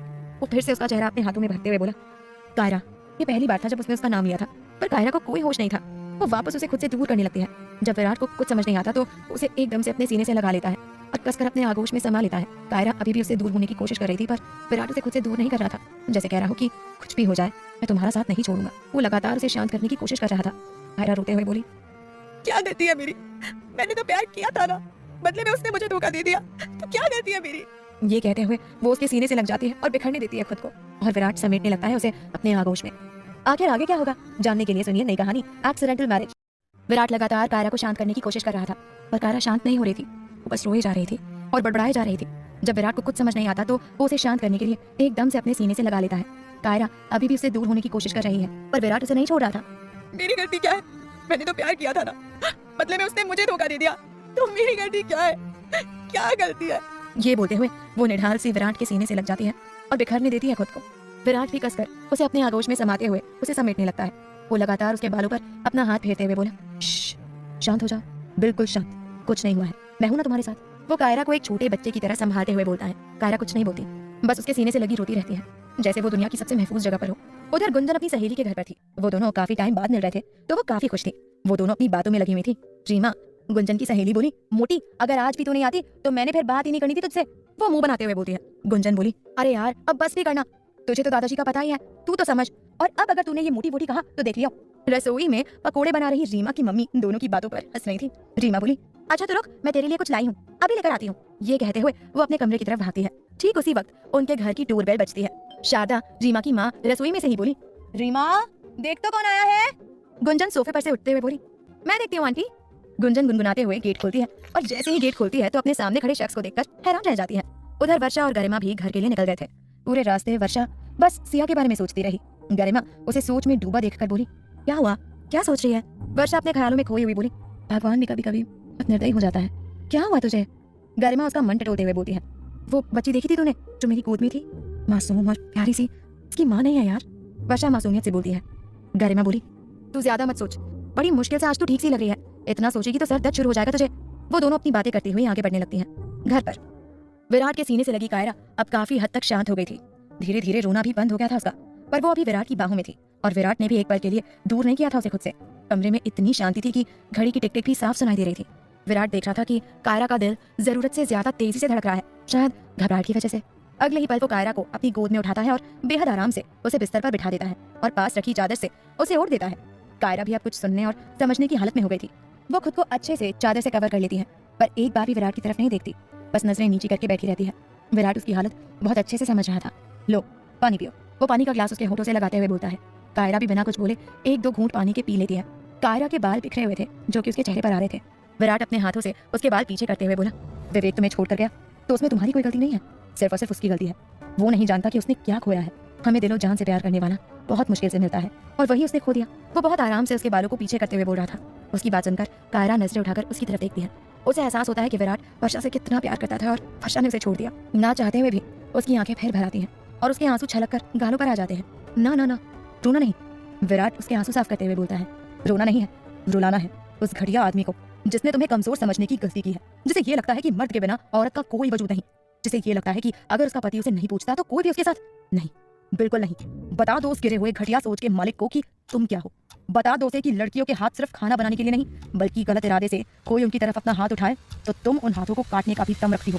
बता दो उसे कि तुम कमजोर नहीं हो। वो उसका चेहरा अपने हाथों में भरते हुए बोलता है, याद करो वो पल जब तुम्हें नोचने की कोशिश कर रहा था, कैसे उसके हाथ तुम्हारी तरफ बढ़ रहे थे। उसी क्षण को याद करो और ऐसा सबक सिखाओ उसे जो वो जिंदगी भर ना भूले। ना जाने कैसा जादू था विराट की बातों में, विराट के शब्दों में, उसके बोलने के लहजे में जो कायरा उसकी तरफ खींची चली जा रही थी। उसका खुद पर से डगमगाया विश्वास वापस स्थिर हो रहा था। एक जोश भर गया था उसके अंदर। उसकी आंखों की ज्वाला, गुस्से से लाल हुआ उसका चेहरा, उसकी तेज चलती सांसें बता रही थी कि विराट जो उसे समझाना चाहता था वो कायरा अच्छे से समझ गई थी। दूसरी तरफ गुंजन दरवाजा खोलती है और अपने सामने खड़े शख्स को देखकर हैरान रह जाती है। ये कोई और नहीं, वही लड़का था जो कि गुंजन को पार्टी में मिला था और गुंजन ने उसकी शर्ट पर कोल्ड ड्रिंक गिरा दी थी। दोनों हैरानी से एक साथ बोले, आप? आहान बोला, जी वो मैं। इतने में रीमा बाहर आती है और आहान को देखते हुए बोली, अरे आहान भाई आ गए आप? भाई शब्द सुनकर गुंजन हैरान रह जाती है। वो तुरंत दरवाजे से हट जाती है। आहान जल्दी से अंदर आ जाता है। हाँ वो कुछ खास काम नहीं था तो वापस आ गया, वो सोफे पर बैठते हुए बोलता है। रीमा गुंजन के पास जाकर उसका हाथ पकड़कर आगे लाते हुए बोली, भाई मैंने आपको कहा था ना कि अपनी सबसे अच्छी दोस्त से मिलवाऊंगी, तो यही है वो गुंजन। और गुंजन ये है मेरे प्यारे भाई आहान। अरे इनसे तो मैं मिल चुका हूँ, आहान एकदम से बोल देता है। ये सुनकर रीमा हैरानी से आहान की तरफ देखती है, जबकि गुंजन आहान को आंखों ही आंखों में कुछ भी ना बताने की रिक्वेस्ट करती है। रीमा लंबा खींचकर बोली, क्या मिल चुकी है, पर कहाँ? आहान एकदम से बात बदलते हुए बोला, अरे अभी तो मिला जब इन्होंने दरवाजा खोला। क्या तू भी ना पागल ही है सच में। ये कहता हुआ वो अपने कमरे में चला जाता है और जाते जाते छोड़ जाता है गुंजन के होठों पर प्यारी सी मुस्कान। घर पर विराट की बातों से कायरा को वो सब याद आता है जो भी राहुल ने उसके साथ किया। राहुल की घटिया हरकतें याद आते ही कायरा पूरे गुस्से से भर जाती है और यही विराट चाहता था कि वो अंदर ही अंदर घुटती ना रहे और जैसे उसने पहले खुद को मजबूत बनाया था ठीक वैसे ही वो अब भी खुद को मजबूत बनाए। गुस्से से भरी हुई कायरा बिस्तर से उठती है। उसकी नजर जमीन पर पड़ी राहुल की बेड पर पड़ती है। वो बिना कुछ बोले वो बेड उठा लेती है। ये देख विराट के होठों पर विजयमयी मुस्कान तैर जाती है। अगले ही पल वो कायरा को बाहर लेकर जाता है और जिस कमरे में उसने राहुल को बंद किया उस कमरे का दरवाजा खोल देता है। कायरा विराट के पास से गुजरती है। मुझे उसकी चीखें बाहर तक सुनाई देनी चाहिए। जब तुम्हारे कपड़े फाड़ते वक्त उसके हाथ नहीं कांपे तो उसे मारते वक्त तुम्हारे भी हाथ नहीं कांपने चाहिए। कायरा हाँ में गर्दन हिलाती है और सीधा अंदर जाकर दरवाजा बंद कर लेती है। राहुल अभी भी जमीन पर बेहोश पड़ा हुआ था। एक एक करके वो सभी पल कायरा की आंखों के सामने घूमने लगते हैं। राहुल के वो गंदे शब्द, तू तो इसे हाथ लगाएगा नहीं तो मैंने सोचा मैं ही लगा लूं। कमरे में रखा पानी का जग उठाकर एक झटके से राहुल के ऊपर सारा पानी डाल देती है, जिससे राहुल हड़बड़ा जाता है। वो एकदम से अपनी आंखें खोलता है और अपने सामने कायरा को पाता है जिसने अभी भी खुद को चादर से कवर कर रखा था। राहुल को कुछ समझ नहीं आता। वो चारों तरफ नजर घुमाकर देखता है तो विराट उसे वहां पर नजर नहीं आता। वो अपनी सारी हिम्मत बटोर कर खड़ा होता है। कायरा उसे गुस्से से घूर रही थी। अगले ही पल वो चादर को अपने ऊपर से हटाते हुए बोली, बहुत शौक है ना तुझे मुझे छूने का, क्योंकि मेरा पति मुझे नहीं छूता, मेरा बॉयफ्रेंड मुझे छोड़कर भाग गया, यही कहा था ना तूने? राहुल अपने चेहरे पर जहरीली हंसी लाते हुए बोला, तो क्या गलत कहा था? तुझे देखकर तो किसी का भी दिल डोल जाए और एक विराट है जो तेरी तरफ देखता भी नहीं। वो कायरा को ऊपर से लेकर नीचे तक देखते हुए बोलता है। कायरा के हाथ में बेल्ट देखकर राहुल बोला, ओह मैं तो डर गया, मुझे मारोगी मुझे। हालत देखो अपनी, ढंग से खड़ी भी नहीं हो पा रही हो और मेरा मुकाबला करोगी। तुम लड़कियां ये क्यों भूल जाती हो कि तुम कमजोर थी, कमजोर हो और कमजोर रहो। वो अभी बोल ही रहा था कि तभी चटाक करके एक आवाज वहीं गूंज जाती है, जो कि उस चाटे की थी जो कायरा ने उसके गाल पर मारा था। उस थप्पड़ की गूंज विराट को बाहर तक सुनाई देती है। राहुल गुस्से से कायरा को घूरता है। अगले ही पल कायरा उस पर बेल्टों की बरसात करते हुए बोली, तेरी सबसे बड़ी गलती ही यही है कि तूने मुझे कमजोर समझने की गलती की। दूसरी गलती, तूने मुझे छूने की। वो पूरी तरह से मार रही थी, यहाँ तक कि वो राहुल को संभलने का भी मौका नहीं दे रही थी। राहुल का पूरा शरीर बेल्ट के निशान से भर गया था। उसकी हालत खराब हो रही थी। वो पूरी तरह चिल्ला रहा था। बाहर खड़ा विराट मन में बोला, शाबाश कायरा, इस कुत्ते को बिल्कुल मत छोड़ना। जिस राहुल के हाथ उसके कपड़े फाड़ने के लिए उठ रहे थे, अब उन्हीं हाथों से वो उसके सामने गिड़गिड़ा रहा था और कायरा नहीं रुक रही थी, यहाँ तक कि उसके हाथ से खून बहने लगता है। बड़ी मुश्किल से राहुल दरवाजा खोलकर बाहर भागता है और विराट के कदम में गिरते हुए बोला, मुझे बचा लो, मुझे बचा लो। कायरा उसके पीछे पीछे बाहर आती है। ठीक उसी वक्त उषा और अनुपम वापस आते हैं और राहुल की ये हालत देखकर हैरान रह जाते हैं। फिर उनकी नजर कायरा पर जाती है। उसके फटे कपड़े, होठों से बहता खून, बदन पर पड़े चांटों के निशान। उषा एकदम से बोली, ये सब क्या है कायरा बच्ची, तुम्हारी ये हालत? अगली ही पल कायरा किसी छोटे बच्चे की तरह उससे लिपटते हुए उन्हें सारी सच्चाई बताती है। अनुपम भी शॉक्ड हो गया था। किसी को राहुल से ये उम्मीद नहीं थी। उषा राहुल की तरफ देखती है। उन्हें तो यकीन ही नहीं हो रहा था। राहुल नकली आंसू बहाते हुए बोला, मुझे माफ कर दो मामी, मुझसे गलती हो गई। उसे देखकर उषा अपना चेहरा फेर लेती है। विराट उसे कॉलर से पकड़कर खड़ा करते हुए बोला, माफ? और तुझे? कभी नहीं, तुझे तो अब मैं पुलिस के हवाले करूंगा। ये सुनते ही अनुपम बोले, नहीं विराट, पुलिस को बुलाने की क्या जरूरत है? घर की बातें घर में ही रहे तो बेहतर है, वरना भूखी कितनी बदनामी होगी। ये सुनकर विराट और कायरा दोनों ही हैरान रह जाते हैं। अपने पापा की बात पर विराट को बहुत गुस्सा आता है। बड़ी मुश्किल से वो अपने गुस्से पर काबू पाते हुए बोला, क्या क्या कह रहे हैं पापा? मैं बिल्कुल ठीक कह रहा हूँ। ऐसी बातें पुलिस थाने तक पहुंचेंगी तो क्या इज्जत रह जाएगी हमारे घर की? और फिर तुम्हारे दादाजी भी यही कहेंगे। उसकी बातें विराट के तन बदन में आग लगा देती हैं। वो बेहद गुस्से से चिल्लाते हुए बोला, भाड़ में गई आपकी ये बेकार बातें और भाड़ में गई घर की इज्जत। जिस लड़की की इज्जत पर इसने हाथ डाला है उसका क्या? आपकी नजर में उसका कोई महत्व नहीं। माफ करना पापा, पर मेरी नजर में एक लड़की की इज्जत सबसे पहले है, बाकी सब बाद में। आप जैसे लोगों की वजह से ही इन जैसे घटिया लोगों का हौसला बुलंद होता है। वो राहुल की तरफ इशारा करते हुए बोलता है, जिसके ऊपर जुल्म हुआ है उसकी आवाज को उसके अपने ही दबाने की कोशिश करते हैं और इन जैसे अपराधियों को खुला छोड़ देते हैं ताकि ये फिर किसी मासूम को अपना शिकार बना सके, सिर्फ और सिर्फ घर की इज्जत के लिए। पर मैं आपकी इस दकियानूसी सोच का साथ नहीं दूंगा। पुलिस आएगी और जरूर आएगी। इतना कहकर विराट पुलिस को फोन करने लगता है। आखिर आगे क्या होगा जानने के लिए सुनिए नई कहानी एक्सीडेंटल मैरिज। अनुपम विराट को पुलिस को फोन करने के लिए मना करता है, ये कहकर कि क्या इज्जत रह जाएगी हमारे घर की। पर विराट उसकी एक नहीं सुनता। भाड़ में गई घर की इज्जत। जिसकी इज्जत पर इसने हाथ डाला है उसका क्या? उसका कोई महत्व नहीं है क्या आपकी नजर में? विराट बहुत गुस्से से बोलता है। अनुपम बोला, बात वो नहीं है बेटा, पर घर की बातें बाहर। विराट बीच में ही उसकी बात काटते हुए बोला, माफ करना पापा, पर मैं आपकी इस तकियानुसी सोच का साथ नहीं दे सकता। मेरी नजर में एक लड़की की इज्जत पहले है, बाकी सब बाद में। इन जैसे लोगों का हौसला बुलंद होता है। और राहुल की तरफ इशारा करते हुए बोलता है, इसे तो सजा मिलकर रहेगी, ताकि ये दोबारा ऐसा करने की सोचे भी ना। इसलिए पुलिस आएगी और जरूर आएगी। ये कहता हुआ वो पुलिस को फोन करने लगता है। ये देखकर राहुल एकदम से विराट के कदमों में गिरते हुए बोला, ऐसा मत करो, मैं बर्बाद हो जाऊंगा। मेरी जिंदगी, मेरा करियर सब खराब हो जाएगा। प्लीज ऐसा मत करो। वो बड़ी मुश्किल से बोलता है। विराट बोला, अच्छा, अपनी जिंदगी की बहुत फिक्र है तुझे, और तू जो किसी और की जिंदगी खराब करने चला था उसका क्या? राहुल ने कहा, गलती हो गई, बहुत बड़ी गलती हो गई। तू चाहे तो मार ले मुझे, पर पुलिस नहीं। मम्मी मम्मी आप कहो ना इसे, रोको इसे। अरे मैं तो तेरा भाई हूँ। उषा जी के सीने से लगी कायरा राहुल को गिड़गिड़ाते हुए देख रही थी, ठीक वैसे ही जैसे कुछ देर पहले वो उसके सामने गिड़गिड़ा रही थी, और अब राहुल उसके सामने गिड़गिड़ा रहा है। राहुल आगे जारी रखते हुए बोला, विराट इतना कठोर मत बन। ये तो तुझे मेरी पत्नी को हाथ लगाने से पहले सोचना चाहिए था। गुस्से से जलती निगाहों से राहुल को देखते हुए विराट आज पूरे हक के साथ कायरा को अपनी पत्नी बोलता है। कायरा की नजरें हैरानी से विराट की तरफ उठ जाती हैं। एक हलचल सी होती है उसके दिल में। कुछ ही देर में पुलिस आती है और राहुल को अपने साथ ले जाती है। इंस्पेक्टर जाते हुए विराट से बोला, सर आप कंप्लेन तो कर रहे हैं, पर आपको और आपकी वाइफ को पुलिस स्टेशन आना होगा। डोंट वरी इंस्पेक्टर, मैं जरूर आऊंगा और जो भी फॉर्मेलिटी है उसे पूरा करूंगा। वो उसके साथ हाथ मिलाते हुए बोलता है। पुलिस वाले राहुल को लेकर चले जाते हैं। उनके जाते ही अनुपम बोले, ये सही किया तूने विराट, बाबूजी को पता चलेगा तो वो बहुत नाराज होंगे। वो ये कभी नहीं चाहेंगे कि हमारे घर का मामला बाहर कोर्ट कचहरी तक जाए। अनुपम भी गुस्से से बोल रहे थे। विराट उसकी बात को अनसुना करते हुए बोला, वो सब मैं खुद देख लूंगा। इतना कहकर वो कायरा का हाथ पकड़कर अंदर कमरे में ले जाते हुए बोला, चलो अंदर। कायरा जो अभी तक उसके शब्दों में अटकी थी, ये तुझे मेरी पत्नी को हाथ लगाने से पहले सोचना चाहिए था। अभी तक वो पत्नी शब्द के एहसास से बाहर भी नहीं आई थी, और ये सबके सामने उसका हाथ पकड़कर उसे अंदर ले जाना, ये भी किसी झटके से कम नहीं था उसके लिए। किसी डोर की तरह कायरा भी उसके पीछे खींची चली जाती है। दूसरी तरफ वर्षा और गरिमा घर पहुंच गए थे। वर्षा तो सीधा अपने कमरे में चली गई थी, थोड़ी थकावट हो रही थी उसे अब। हाँ, वो बात अलग थी कि वो सिया को अपने दिमाग से नहीं निकाल पा रही थी, और ये बात गरिमा भी नोटिस कर रही थी। रीमा का घर। आहान गुंजन से पहले पार्टी में मिला था। ये बात वो रीमा से छिपा जाता है और फिर वो अपने कमरे में चला जाता है। उसके जाते ही गुंजन रीमा की पीठ में एक मुक्का मारते हुए बोली, तूने कभी नहीं बताया कि तेरा भाई भी है, और ना मैंने पहले कभी उन्हें देखा। रीमा सोफे पर बैठते हुए बोली, अरे वो मेरे चाचा के बेटे हैं, यहाँ किसी कंपनी में जॉब लगी है उनकी, तो बस 1 हफ्ते पहले ही आए हैं, समझी पगली। इतने में शारदा पकौड़े की प्लेट टेबल पर रखते हुए बोली, चलो तुम दोनों, बहुत झगड़ा हो गया, अब शांति से खाओ। जब देखो दोनों छोटे बच्चों की तरह लड़ती रहती हो। रीमा बोली, ओफो मम्मी आप चटनी लगाना तो भूल ही गए। गुंजन बोली, तो रुक मैं लेकर आती हूँ। ये कहती हुई वो किचन में चली जाती है। शारदा बोली, मैं आहान को बुलाकर लाती हूँ। गुंजन किचन में जाकर इधर उधर नजरें दौड़ाते हुए पूछती है, कहाँ रखी है चटनी? तभी उसकी नजर सामने रखे एक कांच के जार पर जाती है। ओ ये रही। वाह, आंटी के हाथ की इमली की चटनी मतलब गजब। वो खुद से ही बोल रही थी और साथ साथ चटनी को कटोरी में निकाल रही थी। घर पर विराट कायरा का हाथ पकड़कर कमरे के अंदर ले जाता है। कायरा कुछ नहीं बोल रही थी, या यूं कहें कि वो बोलने की हालत में नहीं थी।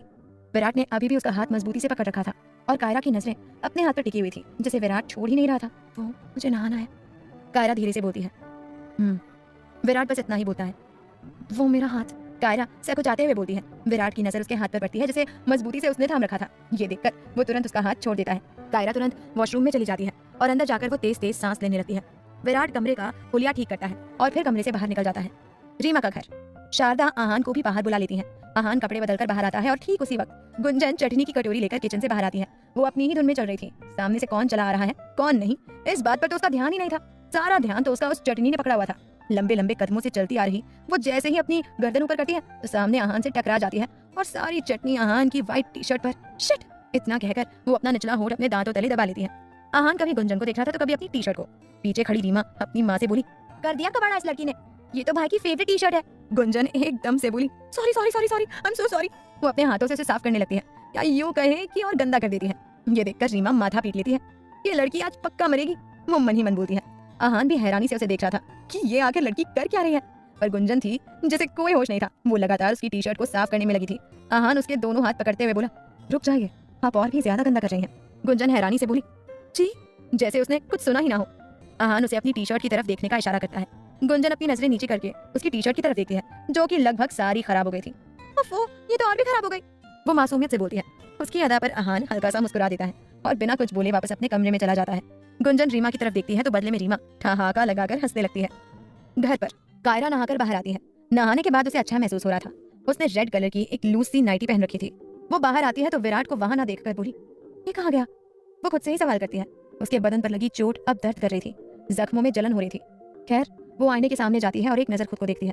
उसके होठों के पास जख्म हो गया था, जो कि उसे बहुत तकलीफ दे रहा था। धीरे धीरे वो अपने सारे जख्मों को देखती है। अपने खुले बालों को एक साइड कंधे पर करके वो थोड़ी टेढ़ी होती है और अपनी नाइटी में पीछे लगे चेन को आधा खोलते हुए वो अपनी पीठ पर लगे जख्मों को देखने लगती है। ठीक उसी वक्त विराट कमरे में आ जाता है और उसकी नजर जाती है कायरा पर। कायरा की नजर जब विराट पर पड़ती है तो वो तुरंत अपने बाल पीछे कर लेती है और सीधी खड़ी हो जाती है। विराट के कदम उसकी तरफ बढ़ जाते हैं। उसके हाथ में दवाई थी जो कि वो कायरा के लिए लेने गया था। उसको अपनी तरफ आता देख कायरा का दिल धक धक करने लगता है, जो कि आज पहली बार हुआ था। इससे पहले कि वो कुछ समझ पाती, विराट उसके करीब जाकर बेहद आराम से और नरम लहजे से बोला, ठीक हो ना तुम? ओहो, विराट से इतने मीठे सुर की कल्पना नहीं की थी कायरा ने। वो हैरानी से उसकी तरफ देखती है। उसके इस तरह देखने से विराट भी थोड़ा असहज महसूस करता है कि ये मुझे ऐसे क्यों देख रही है। पर फिर वो इस बात को नजरअंदाज करते हुए फिर से कायरा की तरफ देखते हुए बोला, तुम ठीक हो ना? इस बार भी उसके बोलने का लहजा बेहद नरम था। अब तो कायरा से बर्दाश्त नहीं हो रहा था। वो एकदम से बोल पड़ती है, ये कैसे बात कर रहे हो तुम मेरे साथ? एक बार के लिए तो विराट भी सोच में पड़ जाता है कि आखिर उसने ऐसा क्या बोल दिया। मैं कैसे बात कर रहा हूँ मतलब? विराट भी उससे पूछ ही लेता है। कायरा बोली, तो और क्या, पहले की तरह बात क्यों नहीं कर रहे तुम? पहले की तरह? विराट आईब्राव उचकाते हुए बोलता है। कायरा बोली, पहले जैसे सड़ियल की तरह बात करते थे वैसे ही बात करो ना, सहानुभूति नहीं चाहिए मुझे तुम्हारी। कायरा का इतना कहना काफी था विराट को उसके असली रूप में लाने के लिए। और रियली तो मैं सहानुभूति जता रहा हूँ? हाँ, कायरा भी तपाक से बोलती है। और मैं सड़ियल तरीके से बात करता हूँ? हाँ, कायरा का वही जवाब। ओ शट अप, मैं कोई सहानुभूति नहीं दिखा रहा, समझी तुम? अब चुपचाप ये दवाई लगवाओ। लगभग वो उसे कंधे से पकड़कर अपनी तरफ घुमाते हुए बोलता है। कायरा कुछ कहने के लिए अपने होंठ हिलाती है, पर विराट बीच में ही उसके होठों पर उंगली रखते हुए बोला, आखिर आगे क्या होगा जानने के लिए सुनिए नई कहानी एक्सीडेंटल मैरिज। कायरा विराट की तरफ देखकर बोली, ये किस तरीके से बात कर रहे हो तुम? पहले जैसे सड़ियल की तरह ही बोलो ना, सहानुभूति नहीं चाहिए मुझे तुम्हारी। उसकी बातें विराट को उसके असली रूप में ला देती हैं। ओ शट अप, मैं कोई सहानुभूति नहीं जता रहा, समझी तुम? अब चुप रहो और ये दवाई लगवाओ। लगभग उसे कंधे से पकड़कर अपनी तरफ घुमाते हुए बोलता है। कायरा कुछ कहने के लिए अपने होठ हिलाती है, पर विराट बीच में ही उसके होठों पर उंगली रखते हुए बोला, जो काफी था कायरा के होश उड़ाने को। उसके आगे वो कुछ बोल ही नहीं पाती। विराट आहिस्ता से उसके और करीब जाता है और बिना कुछ बोले उसके होठों के किनारे पर दवाई लगा देता है। थोड़ी सी जलन होगी, वो उसको समझाते हुए बोलता है, जैसे वो कोई छोटी बच्ची हो। ये देखकर कायरा मन ही मन मुस्कुरा उठती है। अब चोट तो उसके कंधे और पीठ पर भी लगी थी। कायरा को तो सोच कर अजीब लग रहा था कि विराट उसकी पीठ पर, जबकि विराट के मन में दूर दूर तक ऐसी कोई बात नहीं थी। वो तो बस कायरा की केयर कर रहा था और अपनी मर्यादा अच्छी तरह जानता था। कंधा दिखाओ अपना, वो सहजता से बोलता है। नहीं, मैं खुद लगा लूंगी, कायरा अपनी अटकती आवाज में बोलती है। उसकी आवाज सुनकर विराट उसकी तरफ देखता है। शर्म से लाल हुए उसके गाल और नजरें चुराते हुए इधर से उधर घूमती उसकी आंखें। उसका चेहरा देखकर ही विराट उसके दिल की बात समझ जाता है। डोंट बी सिली, कुछ भी उटपटांग सोचना बंद करो।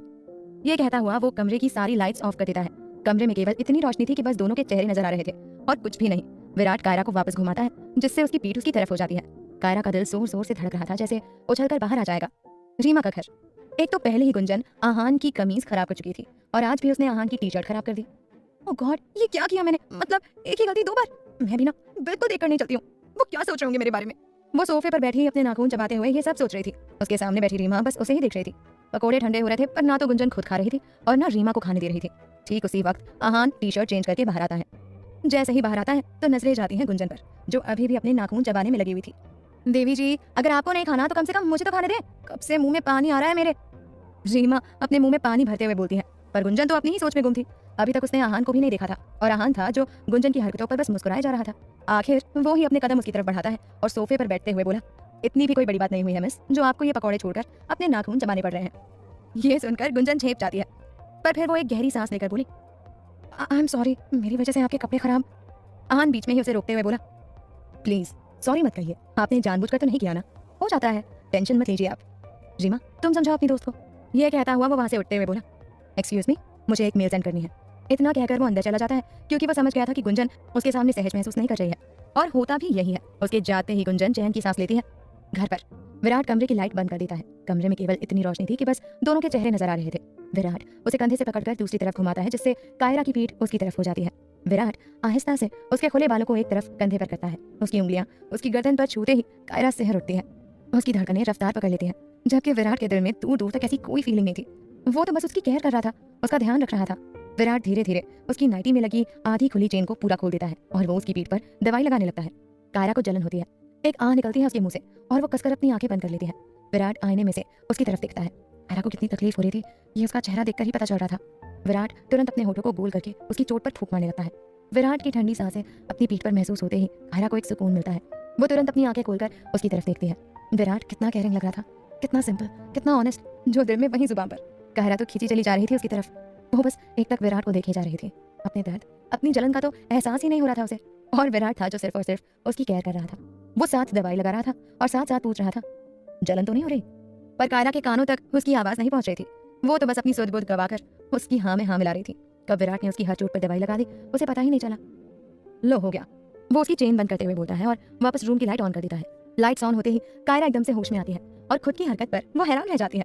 वो मन में बोली, ये क्या कर रही हूँ मैं सड़िया को ऐसे क्यों देख रही थी और पता नहीं क्या क्या सोच रही थी मैं।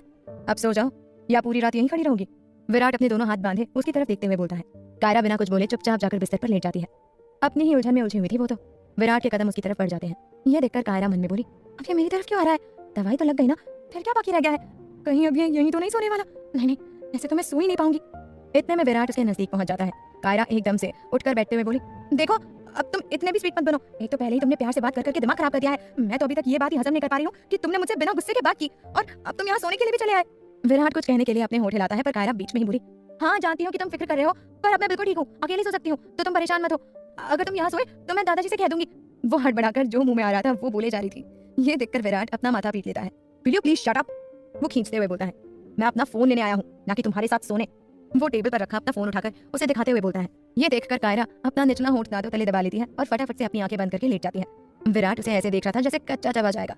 उफ, ये लड़की भी ना कितना उटपटांग सोचती है। मन ही मन वो ये सोचता है और फिर स्टडी रूम में जाने लगता है। पर अंदर जाने से पहले ही उसके कदम ठिठक जाते हैं। वो एक बार पीछे मुड़कर देखता है और कायरा को देखकर मन में सोचता है, ये ठीक तो है ना? अगर रात को इसे कोई परेशानी हुई तो? नहीं, मैं यहाँ सोफे पर ही लेट जाता हूँ। कायरा का चेहरा दूसरी तरफ था इसलिए उसे पता ही नहीं चलता कि विराट नहीं है। उसकी नजर में तो वो स्टडी रूम में चला गया था। खैर कायरा तो कुछ ही देर में सो जाती है पर विराट को नींद ही नहीं आ रही थी। आज जो कुछ भी हुआ वो सब किसी फिल्म की तरह उसकी आंखों के सामने घूम रहा था और राहुल के शब्द उसके कान में शोर कर रहे थे। तेरा पति तुझे नहीं पूछता, तेरा विवेक तुझे छोड़कर चला गया, तो किसके लिए ये जवानी बचा रही है? मन ही मन वो राहुल के प्रति घृणा से भर जाता है। तेरी सोच इतनी छोटी होगी राहुल, ये नहीं सोचा था मैंने। मतलब एक लड़की का खुद का कोई वजूद नहीं है क्या? क्या उसे हक नहीं है अपनी मर्जी से जीने का? डिस्कस्टिंग। बस इसी सोच विचार में कब नींद की आगोश में चला गया उसे पता ही नहीं चलता। खैर रात गहरा जाती है। रात के 3 बजे के करीब प्यास लगने के कारण कायरा की आंख खुलती है। वो अपनी आंखें मलते हुए उठकर बैठती है।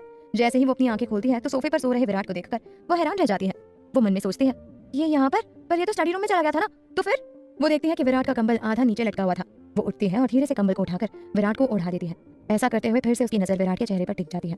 आज जैसे विराट ने उस पर यकीन किया, राहुल पर नहीं, फिर उसका राहुल को सबक सिखाना, फिर उसको संभालना, उसका ख्याल रखना, हर वो चीज जो विराट ने उसके लिए की वो सब कायरा के सामने किसी फिल्म की तरह घूम रहा था। उसके होठों पर खुद ब खुद स्माइल आ जाती है। विराट का ये रूप ही होगा ये नहीं सोचा था उसने। वो बस एकटक विराट को निहारे जा रही थी जैसे कैद करना चाहती हो अपनी आंखों में। शायद प्यार की शुरुआत हो गई थी उसके दिल में।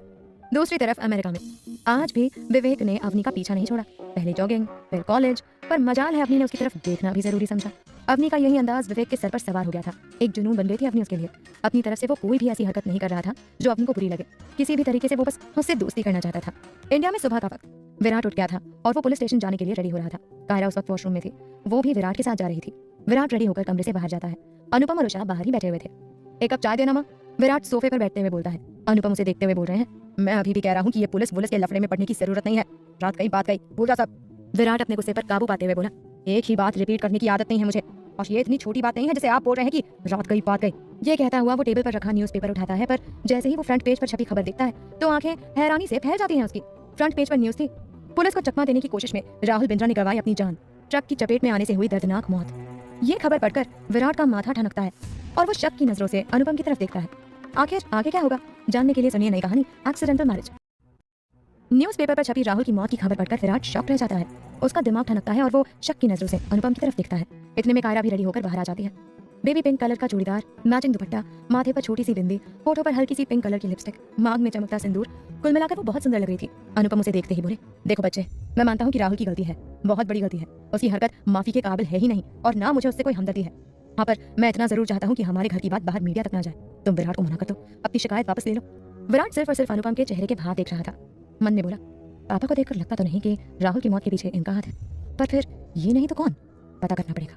अनुपम कायरा के बोलने का वेट कर रहे थे। कायरा बड़ी सहजता से बोली, सॉरी पापा जी, पर मैं विराट के साथ हूँ, जैसा वो चाहते हैं वैसा ही होगा और वो कुछ गलत नहीं कर रहे। उषा बोली, बच्चे सही कह रहे हैं, आप तो बस बेकार की जिद पकड़ कर बैठे हुए हैं। अरे पर कौशल्या बहन क्या कहेगी? अनुपम फिर से बोलता है, उसकी नौबत नहीं आएगी पापा, आपने शायद न्यूज़पेपर नहीं पढ़ा है आज का। ये कहता हुआ वो सबको सारी बात बताता है। अचानक से राहुल की मौत की खबर सुनकर सब लोग शॉक रह जाते हैं, खासकर कायरा। एक बार फिर उसको वही सब याद आ जाता है। उषा बेहद नफरत से बोली, हाँ तो कुछ बुरा नहीं हुआ उसके साथ जो अफसोस किया जाए। ना वो ऐसी हरकत करता, ना पुलिस में जाता और ना उसकी मौत होती। ये सब तो कर्मों का फल है। कायरा को तो कुछ समझ नहीं आ रहा था। उसकी आंखों के सामने बार बार कौशल्या का चेहरा आ रहा था। उसकी आंखें डबडबा जाती हैं और 2 आंसू छलककर गाल पर आ जाते हैं। उषा उसे देखकर बोली, तुम क्यों रो रही है कायरा? ये सुनकर विराट पीछे मुड़कर कायरा की तरफ देखता है।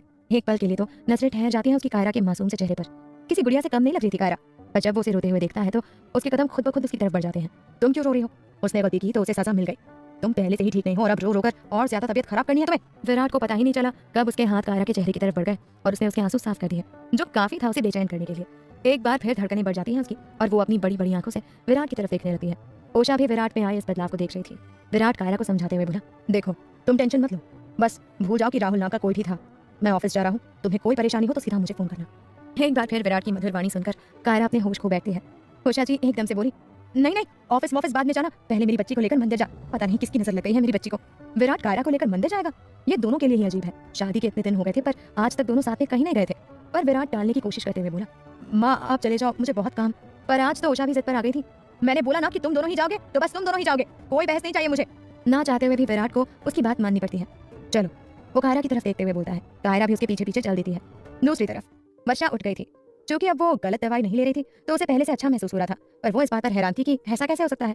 डॉक्टर ने तो कहा था कि मैं दिन ब दिन और बीमार हो जाऊंगी, मेरी हालत बहुत खराब हो जाएगी और फिर आखिर में इस दुनिया से। पर मैं तो कल के मुताबिक अच्छा फील कर रही हूँ।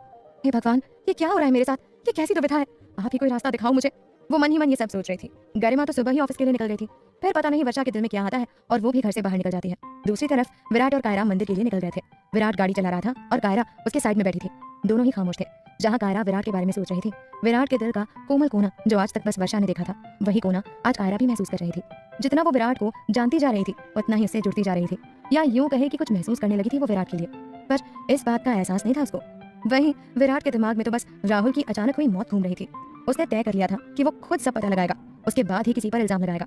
कायरा कनखियों से उसकी तरफ देखती है पर मजाल है विराट उसकी तरफ देख भी रहा हो। तुम हमेशा ही ये सड़ी सी शक्ल बनाकर रहते हो। कायरा की वही बेबाकी फिर से शुरू हो गई थी। उफ, ये क्या कह दिया था कायरा ने? तुम हमेशा इतनी सड़ी सी शक्ल बनाकर क्यों रहते हो? सेम शब्द कहे थे वर्षा ने विराट को, जो आज कायरा ने उसे याद करवा दिए थे। कुछ चुभता है उसके दिल में, कुछ टूटता है जो सिर्फ वही जानता है। इतनी मुश्किल से वो वर्षा को भूलने की कोशिश कर रहा था, पर आज जाने अनजाने में कायरा ने उसे उसकी याद दिलवा ही दी। उसके हाथों की मुट्ठी कस जाती है। अपने काम से काम रखो, तुम ज्यादा फ्रेंडली होने की जरूरत नहीं है, वो अपने गुस्से वाले अंदाज में बोलता है। ये सुनकर कायरा बोली, यार एक तो तुम्हारा पता नहीं चलता, कभी तो शहद से मीठे हो जाते हो और कभी नीम से कड़वे। अब क्या हुआ है तुम्हें? ये कड़वी नीम किस खुशी में बन रहे हो तुम? वो बताना मैं जरूरी नहीं समझता। मंदिर आ गया है, जाओ जाकर पूजा कर लो। वो गाड़ी साइड में लगाते हुए बोलता है। कायरा हैरानी से उसकी तरफ देख रही थी। विराट उसकी तरफ देखते हुए बोला, अब तुम थोड़ा जल्दी करोगी प्लीज, मुझे ऑफिस भी जाना है। तो तुम नहीं आ रहे क्या मेरे साथ पूजा करने? कायरा से पूछती है। नहीं, मैं नहीं मानता भगवान में, मेरी कभी नहीं बनी है उनसे। विराट बेरुखी से बोलता है। बनाना चाहो तो बन भी जाएगा, पर तुम कोशिश ही नहीं करना चाह। विराट बीच में ही उसकी बात काट कर बोला, शट अप। कितनी बार बोला है ना कि अपने काम से काम रखा करो। कुछ नहीं देते ये किसी को, बस छीनना जानते हैं। एक ही खुशी थी मेरे पास, सिर्फ मेरी। बोलते बोलते वो एकदम से चुप हो जाता है। एहसास हो गया था उसे कि वो क्या बोलने जा रहा है। उसकी नजरों में तो कायरा को वर्षा के बारे में कुछ पता ही नहीं था। दिल भारी हो जाता है उसका और वो तुरंत गाड़ी से बाहर निकल जाता है। अंदर बैठी कायरा बस विराट के शब्दों में अटकी थी। विराट की जुबान पर वर्षा का नाम आया और आया तो आया, पर मेरी वर्षा। उफ, बुरा लगा कायरा को। विराट का मेरी वर्षा कहना उसे बहुत बुरा लगा, पर क्यों लगा ये नहीं समझ पा रही थी वो। खैर, किसी तरह वो गाड़ी में से बाहर आती है। उसे इग्नोर करने के लिए विराट किसी से फोन पर बात करने लगता है, जो कि वो भी समझ जाती है।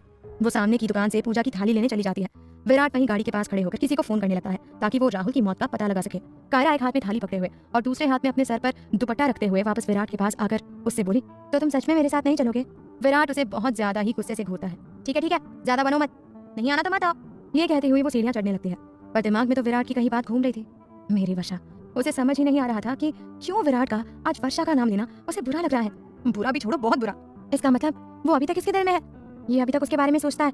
हाँ ठीक है ना, कभी कभी हो जाता है, पर मेरी वर्षा की जगह सिर्फ वर्षा भी कह सकता था ना। बड़बड़ करते हुए वो सीढ़ियां चढ़ रही थी।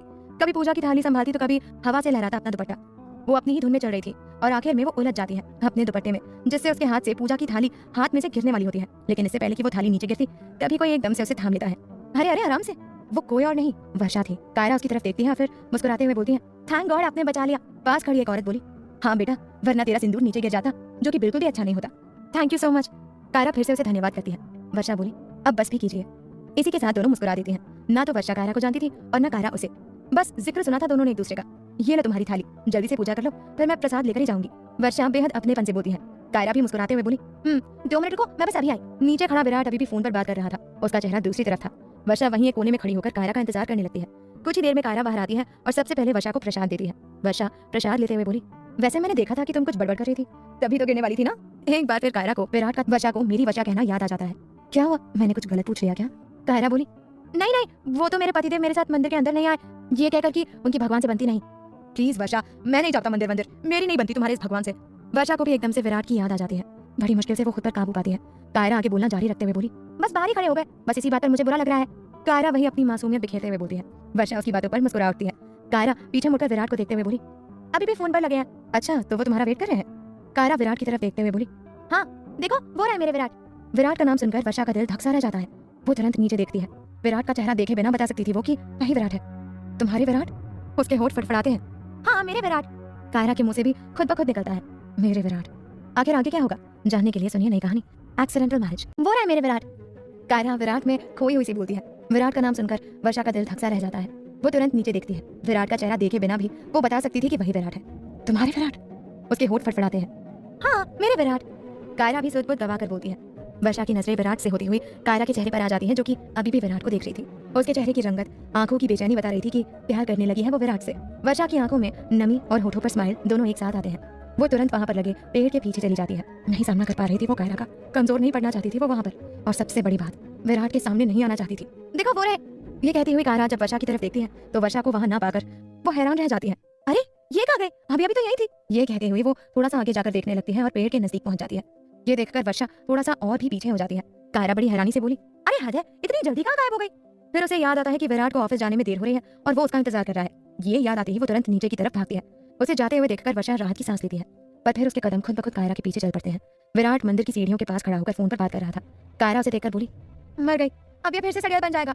एक बार फिर वो तेज तेज सीढ़ियां उतर रही थी और आखिरी सीढ़ी तक आते आते उसका बैलेंस बिगड़ जाता है और उसके कदम लड़खड़ा जाती हैं। तभी विराट एकदम से उसकी कमर पर अपनी बाजू लपेटकर उसे अपने करीब कर लेता है, इतना करीब कि वो उसकी सांसों को अपने चेहरे पर महसूस कर सकती थी। ऊपर खड़ी वर्षा दोनों को देख रही थी। वो नहीं देखना चाहती थी, पर चाहकर भी वो अपनी नजरें नहीं हटा पा रही थी।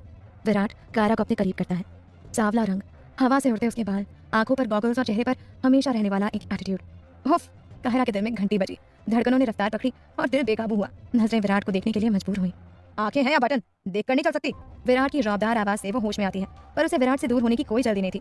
विराट का यूं उसे अपने करीब करना, उसकी हेल्प करना, सब बहुत अच्छा लग रहा था उसे, किसी सपने के जैसा। और वो इस सपने से बाहर नहीं आना चाहती थी। कायरा जिस तरह विराट को देख रही थी, उससे साफ पता चल रहा था कि वो उसे लेकर कुछ फील करने लगी है, जो कि ऊपर खड़ी वर्षा भी देख पा रही थी। पर विराट ठहरा पत्थर। वो कायरा के सामने चुटकी बजाते हुए बोला, अब सारा दिन ऐसे ही खड़ी रहोगी क्या? पहले ही तुम्हारी वजह से ऑफिस के लिए लेट हो रहा हूं मैं। कायरा एकदम से होश में आती है और हड़बड़ाकर मुझसे अलग हो जाती है। भगवान ने ये जो 2 आंखें दी हैं, उनका इस्तेमाल भी कर लिया करो, जब देखो गिरती पड़ती रहती हो। वो खींचते हुए बोलता है, तुम्हें नहीं लगता कि अब तुम कुछ ज्यादा ही बोल रहे हो? नहीं मतलब क्या, मैं क्या जानबूझकर गिरी हूँ? अब पैर उलझ गया तो मैं क्या करूँ? जब देखो बस गुस्से में आग उगलते रहते हो। मैं ना दादाजी से कह दूंगी, फिर मत क्या ना। हाय, कायरा के मासूम से नखरे। दादाजी की धमकी से विराट और भी ज्यादा खींच जाता है। भले ही वर्षा दोनों की बात नहीं सुन पा रही थी, पर वो दोनों को देखकर समझ गई थी कि दोनों में नोक झोंक चल रही है। विराट, जो उससे भी हमेशा नाप तोल कर बात करता था, वो आज कायरा से इतनी बातें कर रहा है। ये देखकर वो हैरान रह जाती है। वो मन में बोली, तुम ही बनी हो विराट के लिए कायरा, तुम उसे बदल दोगी, तुम उसे जिंदगी जीना सिखा दोगी। ये सोचते हुए वो अपने कदम पीछे ले लेती है। विराट बिना कुछ बोले गाड़ी की तरफ बढ़ने लगता है। कायरा उसके कदम से कदम मिलाते हुए बोली, वैसे तुम तो फोन पर बात कर रहे थे, तो तुम्हें कैसे पता चला कि मैं गिरने वाली हूँ? विराट उसकी तरफ देखे बिना बोला, 4 आंखें हैं मेरी। कायरा धीरे से बड़बड़ करते हुए बोली, काश 4 आंखों के साथ साथ एक दिमाग भी दिया था भगवान ने। ये कहकर वो खुद ही मन मन मुस्कुराने लगती है। विराट उसे देखकर मन में बोला, इसका एक पेच ढीला है क्या? खैर वो दोनों वहां से निकल जाते हैं। उनके जाने के बाद वर्षा भी वहां से चली जाती है, पर घर जाने का उसका मन नहीं था। वो बस पैदल पैदल एक ही दिशा में चली जा रही थी। ना चाहते हुए भी दिमाग में विराट और कायरा घूम रहे थे। कायरा का वो कहना, मेरे विराट, कुछ टूट रहा था उसके दिल में, कुछ दूर हो रहा था उससे। पर फिर वो खुद को समझाते हुए बोली, क्या सोच रही है वर्षा, तू तो पहले ही उसे खुद से दूर कर चुकी है ना, तो फिर आज क्या हो गया है तुझे? हाँ, मैंने उसे तो खुद से दूर कर दिया था, पर शायद खुद उससे दूर नहीं हो पाई। कुछ रह गया था बाकी, जो आज शायद खत्म हो गया। ये सब सोचते हुए आगे बढ़ रही थी। चलते चलते वो एक पार्क के सामने पहुंचती है और फिर उसके अंदर चली जाती है और अंदर रखे एक बेंच पर बैठ जाती है। बहुत अकेला महसूस कर रही थी वो उस वक्त। दूसरी तरफ विराट अपनी गाड़ी की स्पीड को बढ़ाते हुए अपने ऑफिस की तरफ बढ़ रहा था। पहले की तरह गाड़ी में खामोशी छाई हुई थी। कायरा को बिल्कुल नहीं पता था कि विराट उसे लेकर ऑफिस जा रहा है। दरअसल विराट को कुछ पेपर्स पर उसके साइन चाहिए थे। अब कायरा तो कायरा है, उसके मूड का कुछ नहीं पता। कभी तो वो तुरंत साइन कर देती है, पर कभी कभी नखरे करने लगती है। बस इसलिए विराट उसे बिना बताए ऑफिस से ले जा रहा था कि वहां तो सबके सामने वो कुछ नहीं बोल पाएगी और आसानी से साइन कर देगी। पर उसे नहीं पता था कि आज वो अपने साथ एक आफत लेकर ऑफिस जा रहा है। उधर वर्षा पार्क में बैठी थी। तभी उसकी नजर एक औरत पर पड़ती है, जो कि बेहोश होकर लगभग नीचे गिरने ही वाली थी। वर्षा भागकर उस औरत को पकड़ते हुए बोली, अरे अरे आंटी संभल कर। ये कहते हुए उसे बेंच पर बिठाती है और अपनी पानी की बोतल में से उसे पानी पिलाने लगती है। पानी पीने के बाद उस औरत को थोड़ी राहत मिलती है। बेटा, वो सामने वाला घर मेरा है, मुझे वहां तक। इतना कहने के बाद वो हाँफने लगती है। आप पहले शांत हो जाइए, मैं आपको लेकर चलूंगी। और पानी पियेंगी आप? वर्षा बेहद अपनेपन से बोलती है। वो औरत थोड़ा सा और पानी पी लेती है और कुछ ही देर में शांत हो जाता है। आइए आंटी, आपको आपके घर ले चलो, वो उसका हाथ पकड़ते हुए बोलती है। दोनों साथ साथ चलने लगती हैं। एक बात कहूँ आंटी, जब आपकी तबीयत ठीक नहीं थी तो आप पार्क में आई क्यों? आपको कुछ हो जाता तो? आपके बच्चे? इतने में उस औरत का घर आ जाता है। बताती हूँ, सब बताती हूँ, पहले मुझे अंदर ले चलो और मेरे बेटे का नंबर मिलाकर मुझे दे दो। वर्षा उसे घर के अंदर ले जाती है। उधर विराट कायरा को लेकर ऑफिस पहुंच गया था। पूरे रास्ते दोनों ने बिल्कुल बात नहीं की। कायरा जब ऑफिस को देखती है तो एकदम से चौंक कर बोली, ये कहाँ आए हैं हम? घर कहाँ गया? मुझे तो घर जाना था। उफ, इतने सारे सवाल एक साथ। विराट एकदम से अपना हाथ उसके मुंह पर रख देता है, जो काफी था कायरा को चुप करवाने के लिए। गुंजन भी अब रीमा के घर से जाने की तैयारी कर रही थी। वो नहाकर रेडी हो गई थी। व्हाइट कलर का स्लीवलेस सूट और उसके ऊपर ब्लैक कलर का डिजाइनर दुपट्टा, कान में सिल्वर कलर की बालियां, बालों को खोलकर एक साइड कंधे पर किया हुआ, आंखों में गहरा काजल और होठों पर लिप ग्लॉस। बेहद खूबसूरत लग रही थी वो। रीमा उस वक्त वॉशरूम में थी। गुंजन वॉशरूम के दरवाजे पर नॉक करते हुए बोली, रीमा की बच्ची जल्दी कर, मुझे घर भी जाना है यार। रीमा अंदर से चिल्लाते हुए बोली, बस 2 मिनट यार, तू बाहर जा, मैं बस आ रही हूँ। गुंजन अपना दुपट्टा संभालते हुए बोली, वाह आंटी, क्या मस्त खुशबू आ रही है, बहुत भूख लगी है। वो बस अपना दुपट्टा संभाले चली आ रही थी। इस बात से अनजान की सामने डाइनिंग टेबल पर बैठा आहान उसे ही देख रहा था। नजरें नहीं हटा पा रहा था वो अपनी। गुंजन की नजर जैसे ही सामने जाती है तो आहान को देखकर वो एकदम से चुप हो जाती है। व्हाइट शर्ट, ब्लैक जीन्स, कलाई पर खड़ी, सलीके से सट किए बाल, नजरें तो गुंजन भी नहीं हटा पा रही थी। दूसरी तरफ कायरा के सवालों से परेशान होकर विराट उसके होठों पर अपना हाथ रख देता है, जो काफी था कायरा को चुप करवाने के लिए। चुप, एक और शब्द नहीं, एक सांस में कितना बोल सकती हो तुम? वो उसके हल्का सा करीब आते हुए बोलता है। उफ, विराट की करीबी, उसका संजीदगी से बोलना, उसके परफ्यूम की खुशबू, कायरा की तो हालत खराब हो रही थी। वो एकदम से विराट का हाथ अपने होठों से हटा देती है और पीछे होकर सीट से चिपक जाती है। उसे खुद नहीं पता था वो क्या कर रही है। विराट उसकी हरकत पर हैरान रह जाता है। कायरा की सांसें जरूरत से ज्यादा तेज चल रही थी। उसके दोनों हाथों की पकड़ अपने कपड़ों पर कसी हुई थी। वो तिरछी नजर से विराट की तरफ देखती है। तभी उसे महसूस होता है कि विराट उसके नजदीक आ रहा है। ये देखकर उसकी आंखें बड़ी हो जाती है। ये तुम मेरे नजदीक क्यों आ रहे हो? पर विराट नहीं रुकता। वो उसके करीब आता है और अपना हाथ उसके चेहरे की तरफ बढ़ाता है।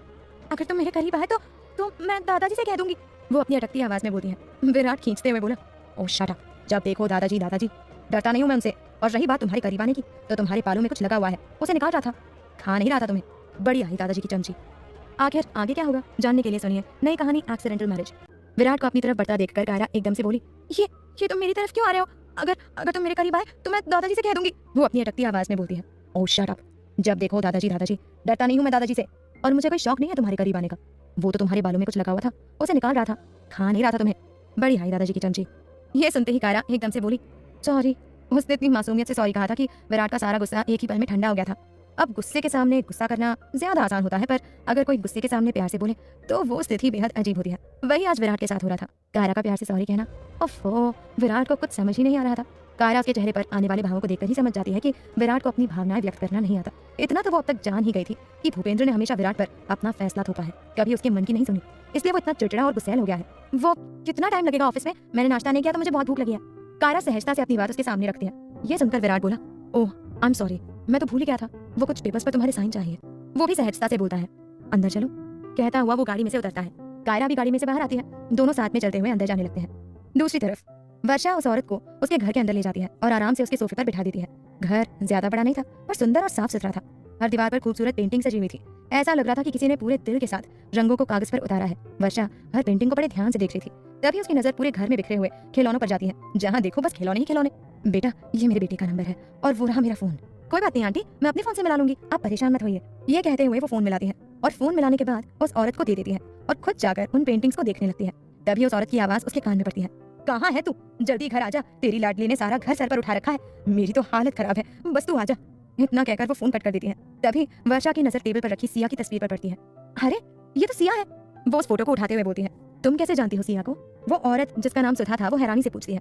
वो बस आंटी यूं ही मिले थे, बड़ी प्यारी है, मैं तो भूल ही नहीं पाई उसको। कहाँ है वो? वर्षा की नजरें उसे देखने के लिए घूमती है। क्या बताऊं बेटा, माँ नहीं है ना उसकी, तो राघव ने उसे सर पर चढ़ा लिया है।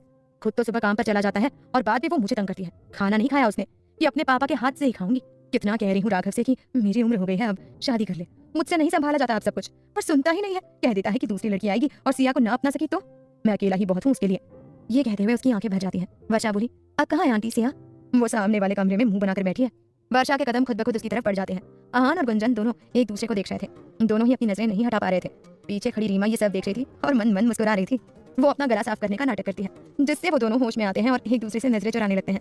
दोनों को ही समझ नहीं आ रहा था कि क्यों वो एक दूसरे को ऐसे देख रहे थे। मैं ऑफिस जा रहा हूँ।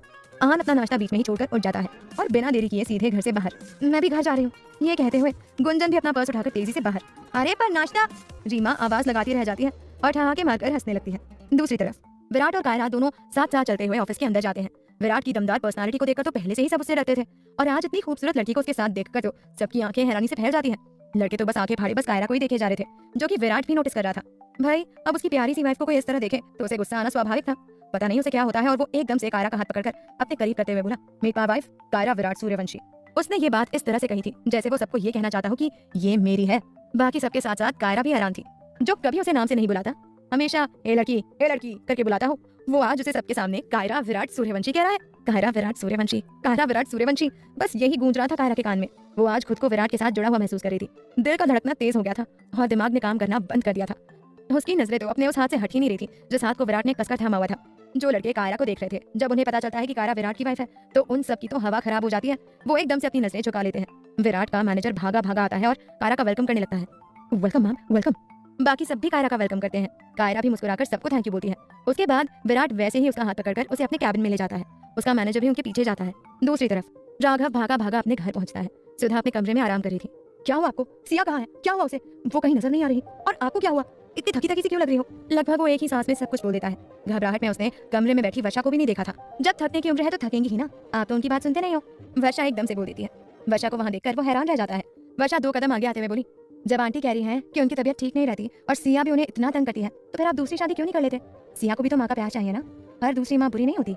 बोले ना, क्यों नहीं करते आप दूसरी शादी? अरे दूसरी शादी तो तब करूंगा ना, पहले मेरी पहली शादी तो हो। ये सुनते ही वर्षा एकदम से चुप हो जाती है। मतलब बस इतना ही निकलना था उसके मुंह से। उधर ऑफिस में विराट कायरा को अपने कैबिन में ले जाता है। उसका मैनेजर भी दोनों के पीछे जाता है। ये आपने अच्छा किया सर, जो आप मैम को आज साथ ही ले आए। अब जितने मर्जी साइन ले सकते हैं हम। विराट घूर कर उसकी तरफ देखता है। Sorry sir. ये कहता हुआ वो फटाफट से फाइल उठाकर कायरा के सामने रखता है। ये सब बातें करना, पहले कायरा के लिए नाश्ता लेकर आओ। कायरा एकदम से बोली, नहीं नहीं, मैं घर जाकर। विराट उसकी तरफ भी घूर कर देखता है। कायरा भी उस समय चुप रहना ही बेहतर समझती है। कुछ ही देर में विराट खाने पीने की चीजों से पूरी टेबल भर देता है। कायरा देख पा रही थी कि विराट ऊपर से जितना सख्त दिखता है, अंदर से वो उतना ही केयरिंग है और कोमल दिल का है। हर कोई विराट का बस गुस्से वाला रूप देखता था, उसे डरता था। वहीं कायरा उसके दूसरे रूप को देख रही थी। वो उसके उसी रूप से जुड़ गई थी। बाहर सारा स्टाफ हैरान था कि जिस कैबिन में सिर्फ ब्लैक कॉफी जाती थी, आज वहाँ बढ़िया बढ़िया नाश्ता जा रहा है। कायरा तो बस खड़ी विराट को देख रही थी, और वो भी बेहद प्यार से। और विराट था जो बस अपनी फाइल रेडी कर रहा था। मजाल है कायरा की तरफ वो देख भी रहा हो। मैनेजर नाश्ता रखकर बाहर चला जाता है। विराट एकदम से अपनी नजरें ऊपर करता है तो कायरा एकदम से सकपका जाती है और तुरंत अपनी नजरें फेर लेती है। अब भूख आ गई तुम्हारी, जल्दी खा लो, फिर मैं तुम्हें घर छोड़ाऊंगा। वो मैं अकेले नहीं खाऊंगी, तुम्हें भी साथ खाना होगा। कायरा भी अपनी बात उसके सामने रखती है। विराट जोर से अपनी फाइल बंद करता है और कुछ बोलने वाला होता है, और उससे पहले ही कायरा सोफे पर बैठते हुए बोली, मेरे साइन चाहिए तो चुपचाप नखरे किए बिना खाने बैठ जाओ। एक पल के लिए तो विराट को गुस्सा आता है, पर तभी उसे भी भूख का एहसास होता है और वो भी नाश्ता करने के लिए बैठ जाता है। दोनों खामोशी से सही पर साथ में खा रहे थे। बेशक आज एक दूरी है दोनों के बीच, पर जल्द ये दूरी भी दूर होगी और फासले भी मिटेंगे। राघव की बात सुनकर कायरा हैरानी से बोली, मतलब? ये सुनकर राघव हंस पड़ता है और वो अंदर सिया के पास चला जाता है। सुधा उसे बताती है कि सिया उसकी नातिन है। राघव मामा लगता है उसका। दरअसल सिया के जन्म के वक्त मेरी बेटी इस दुनिया से चली गई। उसके ससुराल वालों ने सिया को देखना भी नहीं सही समझा। राघव अपनी बहन से बहुत प्यार करता था। उसकी इकलौती निशानी को भला कैसे छोड़ देता। हम उसे अपने साथ ले आए। मेरी बेटी का नाम भी सिया था, तो राघव ने इसका नाम भी सिया ही रख दिया। तो आपकी बेटी के पति वो कुछ नहीं बोले? वर्षा हैरानी से बोलती है। वो तो सिया की मौत से बिल्कुल टूट गए थे। अपनी बेटी को अपने साथ रखना चाहते थे, पर अपने माँ बाप के सामने उसकी एक न चली। आ जाते हैं कभी कभी मिलने वो भी, पर जितना राघव सिया से प्यार करता है उतना वो भी नहीं कर पाते। सिया के दुख से एक बार फिर वर्षा की आंखें नम हो जाती हैं। दूर खड़ा राघव उसे ही देख रहा था। वर्षा की सादगी से, उसकी साफ गोई से वो खींचा जा रहा था उसकी तरफ। ऑफिस में विराट और कायरा नाश्ता खत्म कर चुके थे। अब बारी थी पेपर साइन करने की। मैनेजर 4-5 फाइल्स लेकर कायरा के सामने रख देता है। विराट उसे बताने लगता है कि उसे कहाँ कहाँ साइन करना है। मैनेजर बोले, मैं तो कहता हूँ सर, 2-4 खाली पेपर पर भी मैम के साइन ले लो। आज मैडम अच्छे मूड में है, आराम से साइन कर रही है, नहीं तो वो जल्दी कहाँ मानती है। आपकी तो खुद हालत खराब हो जाती है। वो फ्लो में बोल देता है। विराट बहुत गुस्से से बोलता है, गेट आउट। मैनेजर तुरंत बाहर भाग जाता है, जबकि कायरा मन मुस्कुरा रही थी। तुम्हें बड़ी हंसी आ रही है, वो खींचते हुए बोलता है। अब हंसने के लिए तुमसे पूछना पड़ेगा क्या? वो भी उसी के अंदाज में जवाब देती है। ये सुनकर विराट चुप हो जाता है। कुछ देर बाद वो कायरा को घर छोड़ने जा रहा था। उस वक्त ऑफिस में टी ब्रेक चल रहा था। कायरा जैसे ही कैबिन से बाहर आती है तो कुछ लड़कों की नजरें फिर ठहर जाती हैं उस पर। विराट का एक फोन आ जाता है और वो बात करते हुए कायरा से बोला, तुम चलो मैं आ रहा हूँ। पर कायरा घूम घूम कर ऑफिस देखने लगती है। घूमते घूमते वो एक जगह पहुंचती है जहाँ कुछ लड़के खड़े होकर कॉफी पी रहे थे और बातें कर रहे थे। उनमें से एक लड़का बोला, यार बॉस की बीवी क्या मस्त माल है ना, कसम से मेरी तो नजरें ही नहीं हट रही थी। इतनी हॉट सेक्सी लड़की, वो भी उस दानव के साथ। मेरा तो मन किया इस बॉस का सर फोड़ दूं और उस हुस्न की मलिका को अपना बना लूं। पता नहीं इस दानव को उसने कैसे पसंद कर लिया। कोई कैसे रह सकता है उसके साथ, ना हंसता है ना बोलता है। और मैं तो ये सोचकर हैरान हूँ कि बिस्तर पर वो कैसे। इससे पहले कि वो अपनी बात पूरी करता तभी एक जोरदार थप्पड़ उसके मुंह पर पड़ता है। किसने मारा होगा ये थप्पड़? आखिर क्या होगा आगे जानने के लिए सुनिए नई कहानी एक्सीडेंटल मैरिज। यार बॉस की बीवी क्या मस्त माल है ना। मुझे तो समझ नहीं आता कि कोई उस दानव के साथ कैसे रह सकता है, और पता नहीं कैसे कोई बिस्तर पर उसके। इससे पहले कि वो अपनी बात पूरी कर पाता तभी चटाक करके एक जोरदार चाटा उसके मुंह पर पड़ता है, जो कि कायरा ने मारा था। वो लड़का अपने गाल पर हाथ रखकर कायरा की तरफ देखते हुए बोला, हाउ डेयर यू, ये क्या बदतमीजी है। अगले ही पल कायरा एक और थप्पड़ उसके गाल पर रसीदते हुए बोली, ये जवाब है तुम्हारी घटिया सोच का, तुम्हारी घटिया मानसिकता का। अपने बॉस की वाइफ को मस्त माल बोलते हो, अपने बॉस को दानव बोलते हो, शर्म नहीं आती तुम्हें। कायरा बहुत गुस्से से बोल रही थी। एक बार को तो उस लड़के के चेहरे का रंग उड़ जाता है जब उसे पता चलता है कि कायरा ने सब सुन लिया था। कायरा आगे बोलना जारी रखते हुए बोली, कितनी गिरी हुई और घटिया सोच है तुम्हारी, जो एक लड़की के लिए ऐसा सोचते हो। छी, और अपने आप को बहुत वेल एजुकेटेड कहते हो। दानव तो तुम हो। सबके सामने अपनी बेइज्जती होती देखकर उस लड़के को गुस्सा आ जाता है। बकवास बंद करो अपनी, बॉस की बीवी हो तो कुछ भी बोलोगी, कुछ भी कहोगी। हाँ कहा मैंने उसे दानव, तो क्या गलत बोला। एक दानव जिसके सीने में दिल नहीं है, पत्थर है बिल्कुल, कोई फीलिंग्स नहीं है उसके अंदर। हर कोई डरता है उससे, जैसे कच्चा चबा जाएगा। तो जिसे कोई पसंद ही नहीं करता, तो ऐसे इंसान को दानव न कहूं तो क्या कहूं। उसके दोस्त उसको चुप करवाते हुए बोले, अबे चुप कर, नौकरी चली जाएगी तेरी। वो लड़का बोला, तो वो तो वैसे भी चली जाएगी, क्योंकि ये मैडम जाकर अभी अपने पति से कहकर मुझे नौकरी से निकलवाएंगी, तो फिर मैं चुप क्यों रहूं। मुझे परवाह नहीं, पर जो मुझे लगा वो मैंने बोला, और कुछ गलत नहीं बोला। बाकी जिसे जो करना है वो करे। ये कहते हुए वो वहां से चला जाता है। उसके दोस्त भी उसके पीछे जाते हैं। कायरा वहीं खड़ी होकर उसके बोले शब्दों पर गौर कर रही थी। हाँ कहा मैंने उसे दानव, जिसके सीने में दिल नहीं है, बिल्कुल पत्थर। पता नहीं ऐसे इंसान के साथ कोई कैसे रह सकता है। वो अभी ये सब सोच ही रही थी कि तभी मैनेजर वहां आकर बोला, उस लड़की की बातों का बुरा लग रहा है ना मैडम। कायरा कुछ नहीं बोलती। आप किस किस का मुंह बंद करेंगी। यहाँ पर हर कोई सर को इसी नाम से बुलाता है, और फिर सर भी तो कभी कोशिश नहीं करते किसी के साथ कोई रिश्ता बनाने के लिए। मैं खुद कितनी कोशिश करता हूँ कि मेरी बातों से कभी तो एक छोटी सी मुस्कान आ जाए उनके चेहरे पर नहीं। वो तुम्हारे भी तो बॉस हैं, तो फिर तुम्हारे विचार बाकी सबसे अलग कैसे हैं उनके लिए। कायरा हैरानी से बोलती है। मैनेजर हल्का सा मुस्कुराते हुए बोला, एक वक्त था जब मैं भी सर के लिए यही सोच रखता था। यहाँ तक कि उनके इस रवैये से तंग आकर तो मैं ये जॉब छोड़ने वाला था, पर उसी वक्त मेरी माँ की तबीयत एकदम से खराब हो गई और मुझे उनके इलाज के लिए काफी पैसे की जरूरत पड़ गई। उस वक्त मैंने सबसे मदद मांगी, इस ऑफिस के हर बंदे से, जो कि अपने आप को बहुत बड़ा दिलदार कहता था, पर सबने ऐसे रंग दिखाए कि बस। उस वक्त ख्याल आया कि सर से मदद मांग लूं, पर दिमाग ने कहा कि नहीं, ये पत्थर दिल इंसान कहाँ मेरी बात समझेगा और क्यों मेरी मदद करेगा। पर मेरी सोच गलत साबित हुई जब सर ने मेरा उतरा हुआ चेहरा और सूजी हुई आंखें देखते ही मुझसे कहा, क्या हुआ तुम्हें, कोई परेशानी है। मैं उसी पल उनके सामने बिखर गया और सब कह सुनाया। सर उसी वक्त अपनी सारी मीटिंग कैंसिल करके मेरे साथ हॉस्पिटल गए, सारा खर्चा उठाया। आज मेरी माँ जिंदा है तो सिर्फ उनकी वजह से। मैं हैरान था कि जिस बंदे को मैंने पत्थर दिल समझा, उसके अंदर तो कोई फीलिंग ही नहीं है। ऐसा सोचा उसके बारे में, उसने एक पल में मेरी हालत को भांप लिया। उस दिन मुझे सर का एक अलग ही रूप देखने को मिला। उस दिन समझ में आया कि बड़े दिल का दावा करने वाले इंसानों से ये पत्थर दिल वाला इंसान लाख गुना बेहतर है। जो वो है सबके सामने है, डबल फेस नहीं है, पर ये लोग कभी नहीं समझेंगे। मेरी माँ की जान बचाने वाला वो दानव मेरे लिए तो उसी दिन भगवान बन गया था, पर हर कोई नहीं समझता मैम। कायरा बहुत ध्यान से उसकी बात सुन रही थी। विराट का एक ये रूप भी है, ये तो पता ही नहीं था उसे। तभी पियोन आकर उसे बताता है कि विराट उसे कैबिन में बुला रहा है। दूसरी तरफ गुंजन अब घर आ गई थी और भूपेंद्र भी अब वापस आ गया था। राहुल की मौत की खबर सुनकर वो भी हैरान था। वो घर आकर पूछता है कि ऐसा भी क्या हुआ जो राहुल को पुलिस के हवाले करना पड़ा। उषा उसे सारी बात बताती है। गुंजन भी हैरान थी, उसे तो यकीन नहीं हो रहा था कि राहुल ऐसा भी कर सकता है, पर राहुल की मौत एक रहस्य बनी हुई थी। भूपेंद्र पूरी बात सुनता है, उसके बाद कुछ गहरा सोचते हुए अपने कमरे में चला जाता है। उधर सिया के बारे में सुनकर वर्षा की आंखें नम हो जाती हैं। दूर खड़ा राघव उसे ही देख रहा था। उसे यकीन नहीं हो रहा था कि कोई कैसे किसी के दुख को इस कदर महसूस कर सकता है जो कि वो रोने ही लग जाए। पर वर्षा सबसे अलग थी, वो जुड़ गई थी सिया के साथ। उसके लिए वहां रुकना भारी हो रहा था। बड़ी मुश्किल से वो खुद पर काबू पाती है और वहां से खड़े होते हुए बोली, अब मैं चलती हूँ आंटी। सुधा बोली, सिया तेरे साथ कितना घुल मिल गई है, टाइम मिले तो आ जाया करना बेटा। जी आंटी मैं जरूर आऊंगी। इतने में राघव वहां आकर बोला, माँ मैं भी अब चलता हूँ, सिया सो गई है। इसके बाद दोनों साथ में बाहर निकलते हैं। वर्षा बोली, आई एम सॉरी। राघव बोला, सॉरी किस लिए। वो असमंजस की स्थिति में बोलता है, वो मैंने आपको कितना सुना दिया। ये सुनकर राघव को हंसी आ जाती है। अरे हाँ, पर मैं ना डर गया था कि ये कुछ मार न दे मुझे। वो हंसते हुए बोलता है। बदले में वर्षा भी मुस्कुरा देती है। दोनों बात करते करते राघव की बाइक तक आ जाते हैं। ओके मैं चलती हूँ, आइए मैं आपको छोड़ देता हूँ। नहीं मैं खुद चली जाऊंगी। वर्षा हिचकिचाते हुए बोलती है। देखिए हिचकिचाइए मत, मेरे साथ आइए, मैं आपको छोड़ दूंगा। वो बहुत सहजता के साथ बोलता है। आखिर वर्षा को उसकी बात माननी ही पड़ती है। वो उसकी बाइक पर बैठकर उसके साथ चली जाती है। ऑफिस में विराट कायरा को अपने कैबिन में बुलाता है और उसे बताता है कि उसकी कोई अर्जेंट मीटिंग आ गई है, तो वो उसे घर छोड़ने नहीं जा सकता, तो तुम ड्राइवर के साथ चली जाओ। कुछ ही देर में कायरा घर के लिए निकल जाती है। ड्राइवर गाड़ी चला रहा था और पिछली सीट पर बैठी कायरा बस विराट के ख्यालों में गुम थी। उसकी आंखों के सामने शादी से लेकर अब तक का सफर घूम रहा था। वो ये देख पा रही थी कि भले ही गुस्से में ही सही, पर विराट ने उसकी कैद पूरी की है और उसका साथ पूरा दिया है, चाहे कोई भी हालात हो।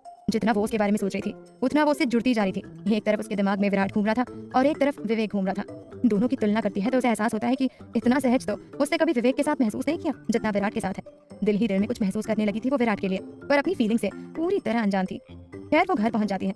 दिन बीत जाता है और पूरा दिन वो बस विराट के बारे में सोचती रहती है, या यूं कहें कि वो उसे मिस कर रही थी। वो विराट का खींचना और कभी कभी मुस्कुरा भी देना, ये सब सोच सोच कर ही उसके फेस पर स्माइल आ रही थी। और हर चीज से अनजान विराट अभी तक अपने काम में उलझा हुआ था। देर रात तक उसका काम खत्म होता है और वो घर के लिए निकल जाता है। वहीं दूसरी तरफ अमेरिका में विवेक अवनी से दोस्ती करने की पूरी कोशिश कर रहा था। इतना इनोसेंट बना हुआ था वो कि बस देर से ही सही पर अवनी उसे नोटिस करने लगी थी। और ये बात विवेक ने भी नोटिस कर ली थी। अवनी को पता लग गया था कि विवेक सिर्फ और सिर्फ उसी के लिए हर जगह उसके पीछे आ रहा है, पर बातचीत नहीं थी दोनों में अभी तक। जहाँ सुबह सुबह वो अपनी के पीछे जॉगिंग करने जाता था, आज वो आईने के सामने खड़े होकर खुद को देखते हुए बोला, विवेक कोई चीज हासिल करना चाहे और वो ना कर पाए, ऐसा तो नहीं हो सकता। चिड़िया जाल में फंसने के लिए पूरी तरह रेडी है। चलो दाना डालने का वक्त हो गया है। ये कहता हुआ वो बिस्तर पर गिर जाता है। आज मैं तुम्हारे पीछे नहीं आऊंगा बीबी, बल्कि तुम मेरे पीछे आओगी। क्या अवनी आएगी विवेक के पास, और कब होगा कायरा को अपने प्यार का एहसास? आखिर आगे क्या होगा, जानने के लिए सुनिए नई कहानी accidental marriage. Like, comment, subscribe for more episodes.